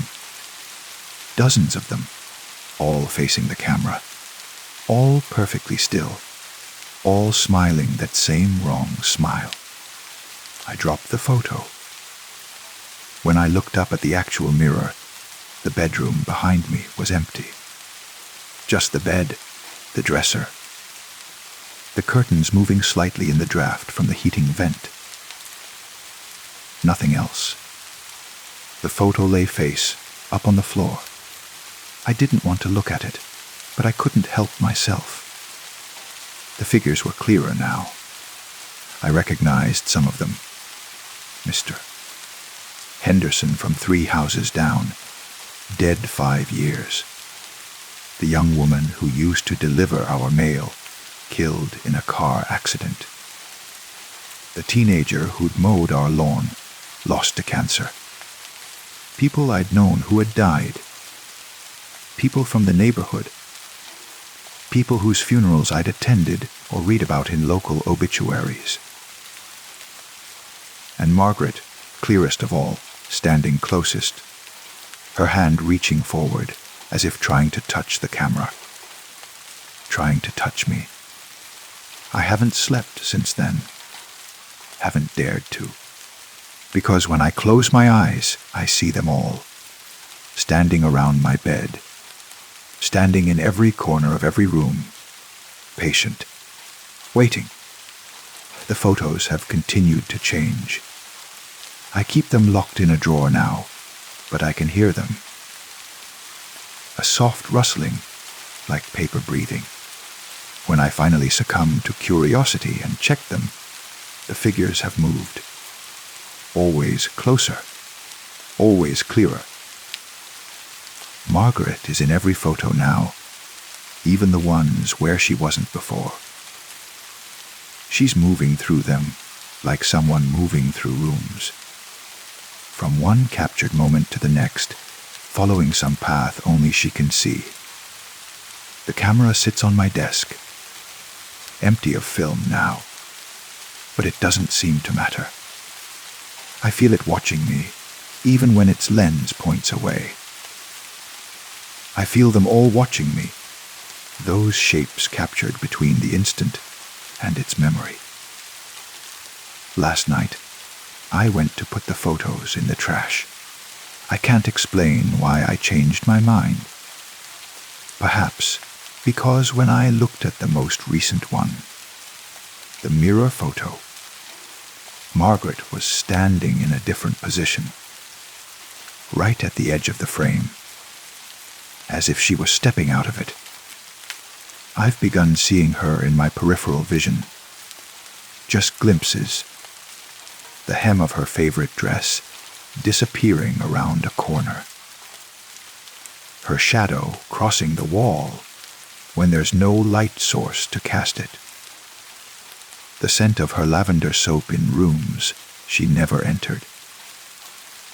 And I've started wondering about the photographer who owned this camera before me, about why he said it showed things that weren't there, about whether he understood, in the end, that it didn't show things that weren't there.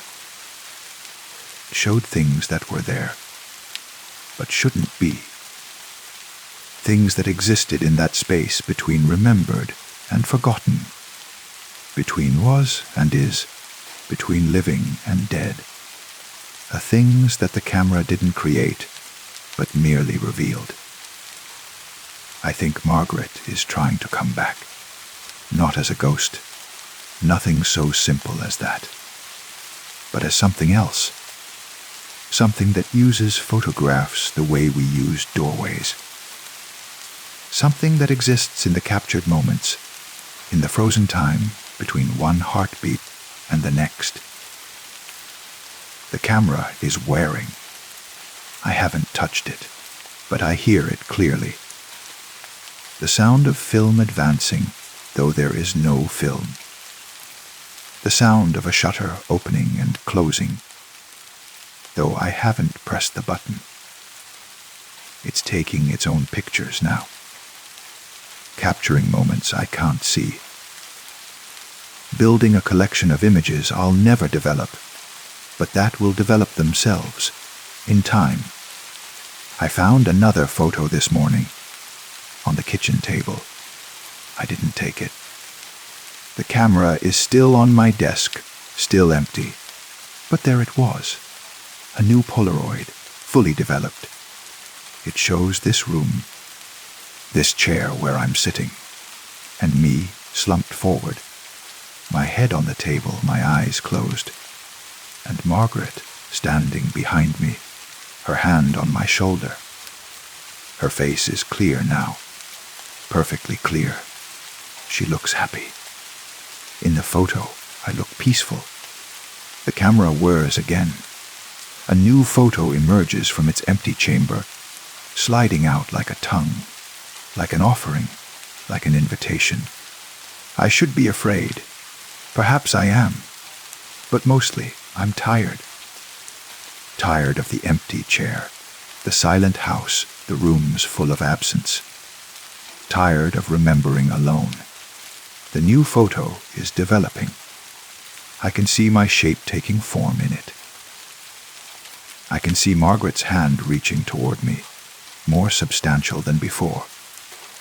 Almost real. Almost touchable. The camera showed things that weren't there, the daughter said. But she was wrong. It shows things that are there, waiting. Things that remember us even when we try to forget them.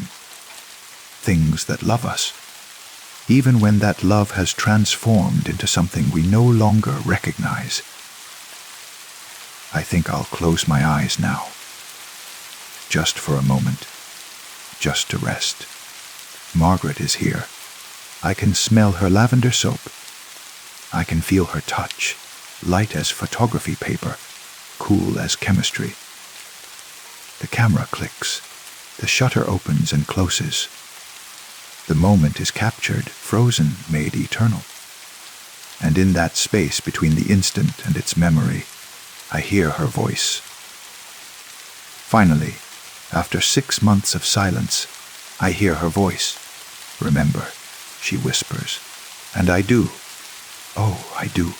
The photos continue to develop in the darkness, one after another.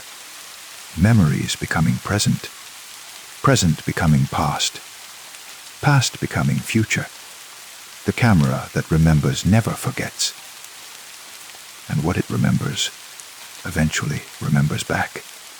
Story 11. The amusement park had been closed for 17 years when I accepted the security job. Not abandoned. There's a legal difference. the owner explained during my interview. Abandoned implies no one cares anymore. This park was simply waiting. For investors, high for renovations, for someone to see past the rust and remember the laughter. I needed the work. Divorce, debt.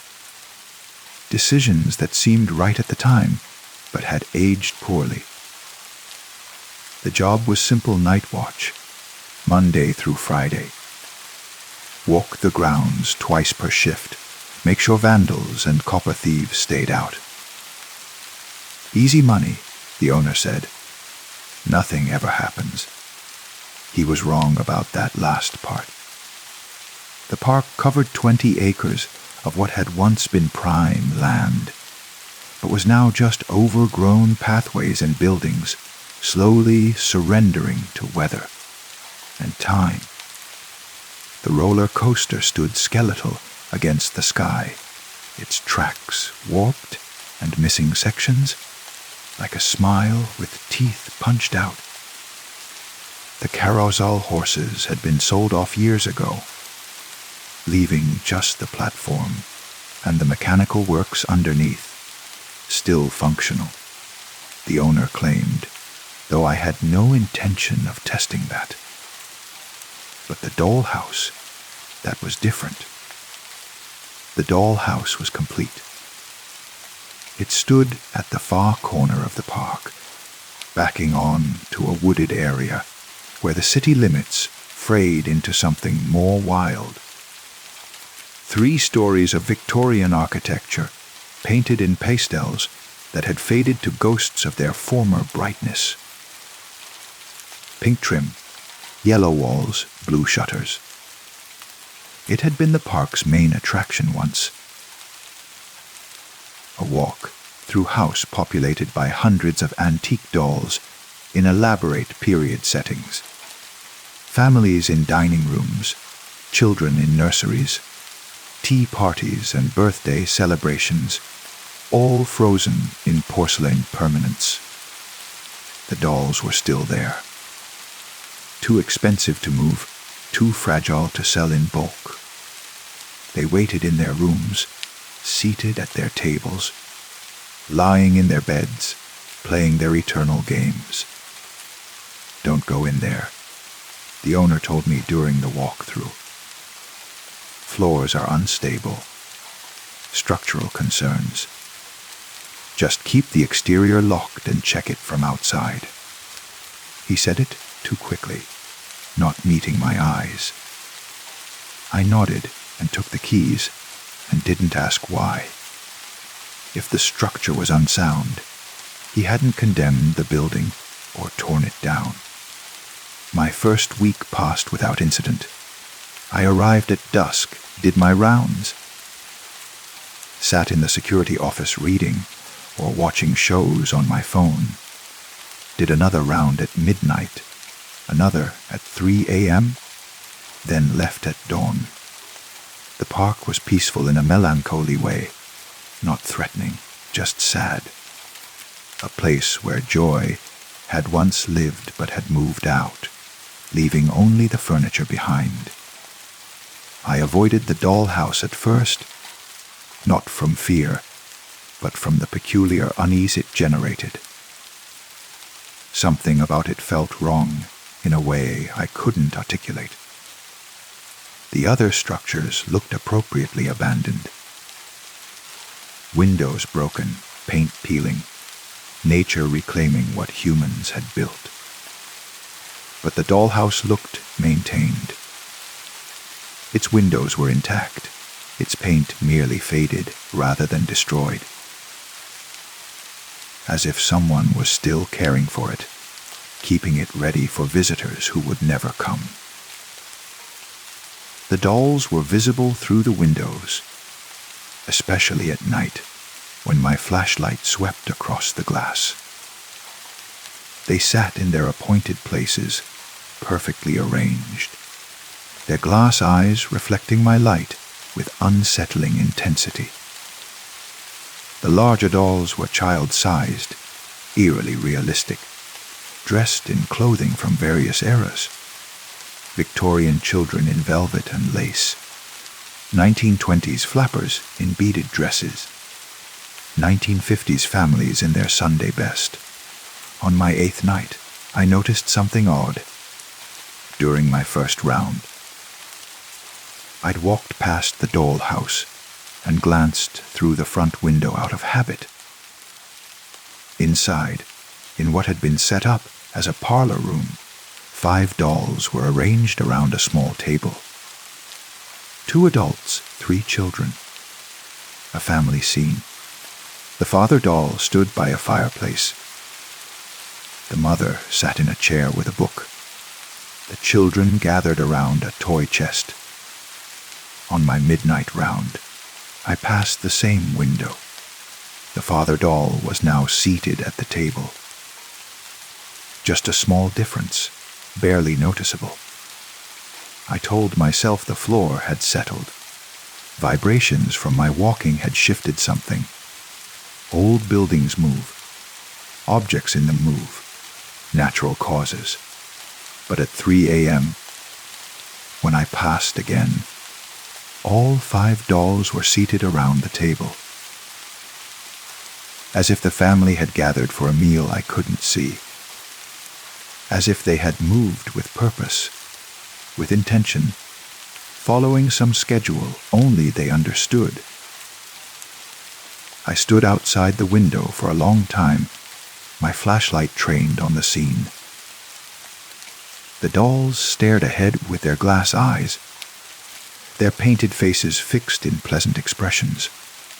They were just objects, just porcelain and paint and horsehair and cloth. They couldn't move on their own, but they had moved.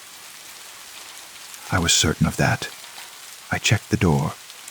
Still locked. No signs of forced entry. No footprints in the dust on the porch, except my own from earlier inspections. I walked the perimeter of the building, checking every window, every possible access point. All secure. All untouched. Inside, the dolls maintained their positions. Family dinner. Forever. I told myself not to go back the next night. To do my rounds and avoid that corner of the park. But curiosity is a peculiar form of compulsion, and at dusk, I found my feet carrying me to the dollhouse first, before I'd even punched in officially. The family was no longer at the table. They were spread throughout the room again, returned to their original positions. Father by the fireplace, mother in the chair, children at the toy chest. I documented it with my phone camera.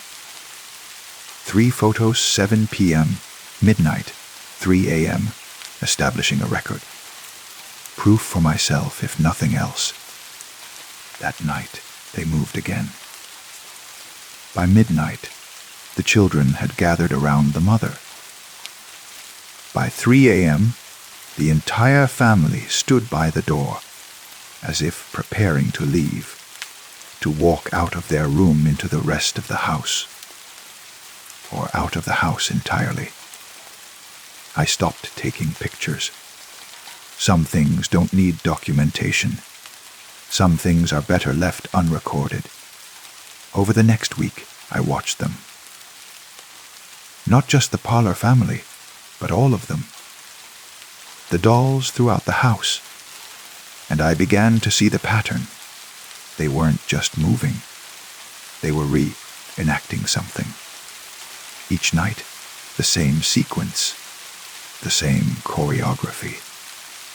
The family in the parlor would gather, then move to the door. Upstairs, in what had been set up as a nursery, 3 small dolls would cluster in a corner, huddled together. In the dining room, a larger gathering, maybe 15 dolls, would arrange themselves around a long table, all facing the same direction, toward the windows that looked out on the woods. It was a story. They were telling a story, or remembering one, or reliving one. I started researching the park's history. There wasn't much available online, just promotional materials from its opening in 1952 and closing in 2008. But at the local library, in archived newspapers, I found other things. In 1987, a family had gotten lost during their visit. Parents. 3 children. They'd wandered away from the main paths, possibly trying to reach the woods beyond the dollhouse. Search parties found them the next morning, all 5 sitting at a picnic table at the edge of the property. Unharmed but confused. They couldn't remember how they'd gotten separated, or where they'd been all night. The children talked about the doll people, who had kept them safe, who had given them dinner, who had tucked them in to sleep. The parents insisted they'd never lost sight of the children, but they couldn't explain the missing 8 hours. In 1993, a night security guard quit after 2 weeks. Told his supervisor the dolls were too active. No further explanation. He left town shortly after. In 2001, 3 teenagers broke into the park on a dare. They were found the next morning, all 3 inside the dollhouse, seated at the dining room table. Arranged like dolls themselves, faces blank, eyes staring. They recovered physically, but never spoke about that night.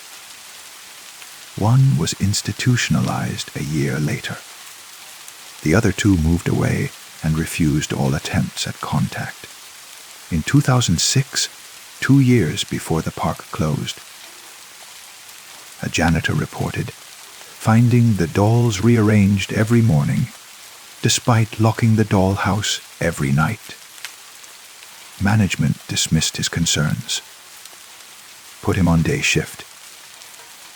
The rearrangements stopped being reported, but never stopped occurring. I closed the laptop and sat in the security office, listening to the park settle around me. Old buildings make sounds. Expansion, contraction, the give and take of material aging.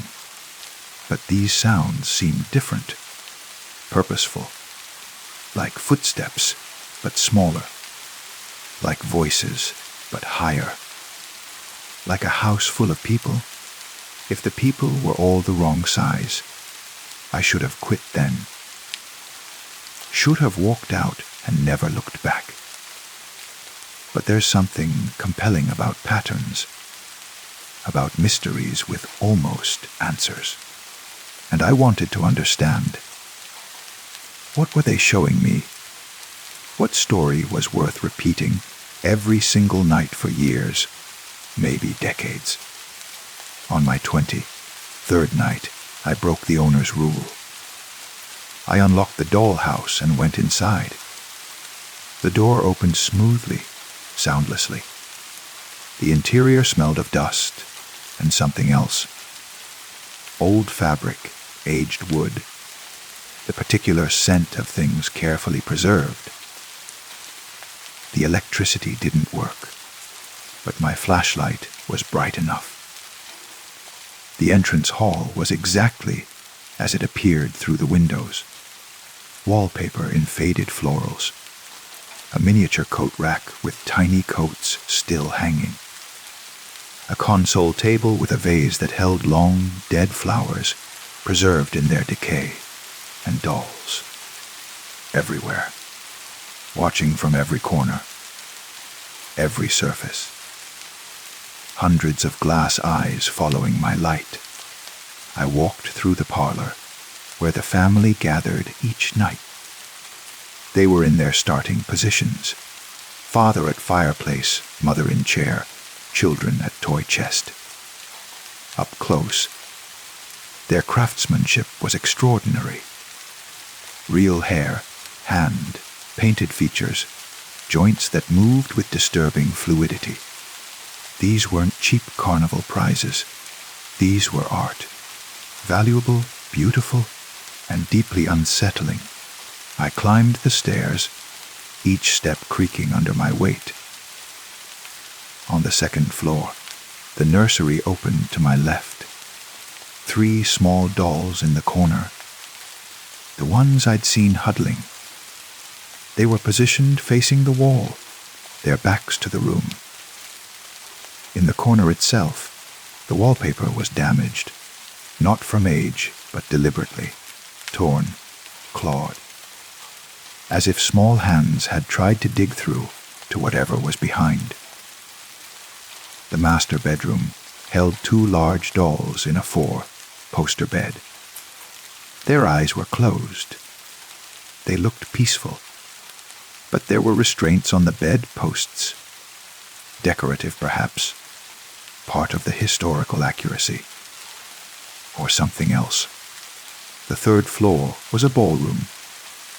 The ceiling soared up to a painted sky, now water stained and peeling. And here, the largest gathering of dolls. 50, maybe more, all arranged in a circle facing inward.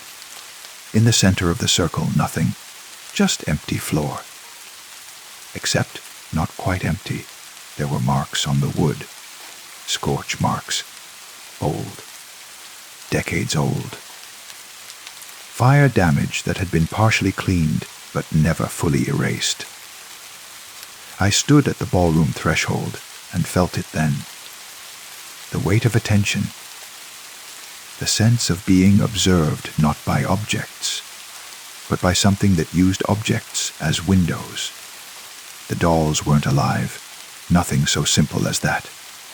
But they were occupied, inhabited, used. My phone buzzed in my pocket, startling me so badly I nearly dropped the flashlight. A text from the owner. Stay out of the dollhouse. This is not a suggestion. Stay out. I hadn't told him I was going in. Had he somehow been watching? Were there cameras I hadn't noticed? I texted back. What happened here? The response took several minutes, 1952. Opening night celebration. House caught fire. 47 people inside. Mostly children. They didn't get out in time. We rebuilt. Tried to honor them. But some things don't want to be honored. They want to be remembered. There's a difference. My hands shook as I read it. 47 people. In this house.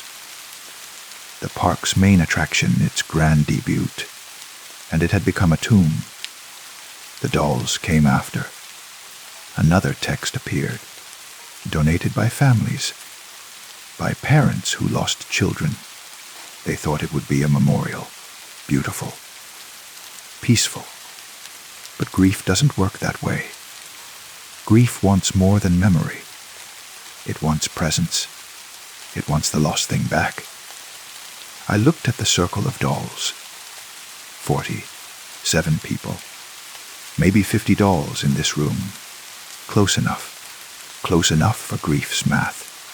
Leave, the final text read. Leave now. Don't be there at midnight. I checked my phone. 11:47 p.m. I turned for the stairs, and that's when I heard it. Below me, throughout the house, the sound of movement. Not creaking floors or settling foundations. The distinct sound of many small things moving with coordination and purpose. I ran. Down the 3rd floor stairs, my flashlight beam bouncing wildly. On the 2nd floor landing, I glanced into the nursery. The 3 small dolls were no longer in the corner. They were standing by the door, watching me. Their positions had changed in the minutes I'd been upstairs. Down to the 1st floor. The parlor family was gathered by the door now. all of them, just as I'd seen in my 3 a.m. rounds. But it wasn't 3 a.m. It wasn't even midnight yet. I was changing the pattern. My presence was accelerating their schedule. The front door was ahead. 20 feet. 15. 10. The dining room erupted with sound. Not voices. Dolls don't speak. But the sound of chairs scraping, of bodies moving, of a crowd gathering with unified purpose. I didn't look. I reached the front door, grabbed the handle, pulled. It was locked. From the inside, with a key I didn't have. Behind me, the sound of small footsteps. Dozens of them, coming from every room, every floor, converging. I turned. They filled the hallway. Every doll from every room. Standing, walking, moving with jerking. Mechanical precision. Their faces still pleasant, still painted in smiles and contentment. But their eyes, their glass eyes caught my flashlight and reflected it back in 100 points of light. 100 watching presences. They weren't trying to hurt me. I understood that somehow. They weren't angry or malevolent. They were just doing what they always did. Reenacting. Remembering. Being the vessels for grief that had nowhere else to go. I whispered, "I'm sorry for what happened to you." The dolls stopped, all of them, simultaneously. In the sudden silence, I heard something else. A sound from above, from the 3rd floor, from the ballroom. Singing, children's voices. Singing a song I almost recognized, something from the 1950s maybe, happy and bright and completely at odds with everything around me. The dolls turned as one, not toward me, toward the stairs. Toward the source of the singing. They began to move again, but not in my direction. Up. They were climbing the stairs, returning to the ballroom, drawn by that sound. I found myself following. Not from compulsion, but from something else. Completion. Witness. The need to see the story through to its ending. The ballroom was lit. Impossible. There was no electricity. But it glowed with warm light that came from nowhere and everywhere. And the dolls were dancing. 50 small figures in a circle, holding hands singing that bright song. In the center of the circle, where the scorch marks had been, there was nothing. Just empty space filled with that impossible light. I watched from the doorway. They danced through one complete cycle of the song. Then another. Then another. The same movements, the same words, over and over. A party that never ended because it had never been allowed to end. A celebration frozen at the moment before tragedy. This was what they did every night. This was the story they told. Not the fire, not the death, but the moment before. The joy before grief found them. The last perfect moment, repeated endlessly, because to move past it would be to acknowledge what came after. The song ended. The light dimmed. The dolls stopped moving and slowly settled into their positions around the circle. Their eyes closed, one by one, going dormant, resting until tomorrow night, when they would do it all again. The front door clicked, unlocked, an invitation to leave. I walked down the stairs, through the now empty 1st floor, out into the night air that felt shockingly cold and real after the warm timelessness of the ballroom. My phone showed 12:03 a.m. Somehow, I'd lost only 16 minutes. It had felt like hours. I locked the dollhouse door behind me. Did my remaining rounds mechanically, not really seeing the park around me. Clocked out at dawn and drove home in silence. I worked 2 more weeks, then quit. Told the owner I'd found something better, which was a lie. The truth was I couldn't bear to watch anymore. To witness their nightly ritual, their grief-driven re-enactment, their desperate clinging to a moment before everything changed. The owner understood. Most don't last long, he said. The ones who go inside never come back. I came back. I pointed out. Did you? He looked at me with something like pity. Check a mirror sometime. Really look.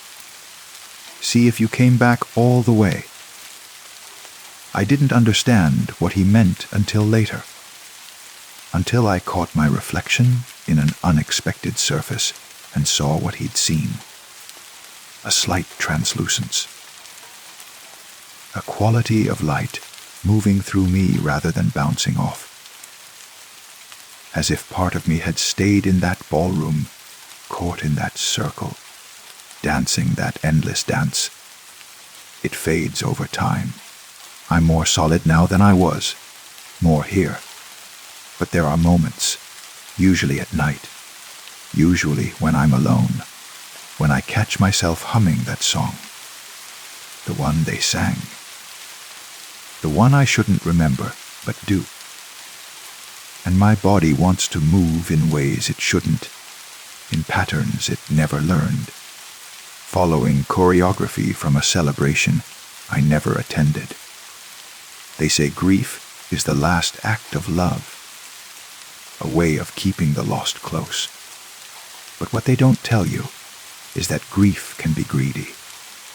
It doesn't just remember, it tries to preserve, to freeze, to stop time at the last good moment and live there forever. The dollhouse is still there, still locked, still waiting. The dolls still dance every night at midnight, celebrating a party that ended in fire and smoke, but that they refuse to let die. And sometimes, when the wind is right and I'm driving past that part of town, I can almost hear them. The singing, the laughter, the sound of children who will never grow old because they were never allowed to grow old, who were preserved in porcelain and paint, and the desperate love of parents who couldn't let go. I think about those parents sometimes, the ones who donated the dolls. Did they know what would happen? Did they understand that their grief would find a home in those glass eyes, that their longing would give animation to those jointed limbs? Or did they just hope? Hope that somehow, in some way, a piece of their lost child would remain, would dance, would play, would exist in the world for just a little longer. I understand that hope now, because I left something in that ballroom. Some part of myself that got caught in their circle, that joined their dance. And every night at midnight, I feel it. The pull, the invitation. The circle calling me back to complete what I started. I don't go. I can't. If I went back, I don't think I'd leave again. I think I'd join them fully, become another vessel for grief, another doll in the eternal celebration. But I remember. And remembering is its own kind of dancing, its own kind of being trapped in a moment that keeps repeating, forever and ever, in circles that never quite close. The amusement park waits. The dollhouse waits. The children wait, dancing, always dancing, in the light that should not exist. And sometimes late at night I wait too. For what? I'm not entirely sure. Maybe for the song to end. Maybe for the dance to stop. Maybe for someone to finally say goodbye and mean it. To let the celebration end and the mourners go home. But grief doesn't work that way. Grief wants more than memory. It wants presence. It wants the lost thing back. And in the dollhouse, in that ballroom where 7 people died and 50 dolls dance, grief gets what it wants. Night after night after night. Forever.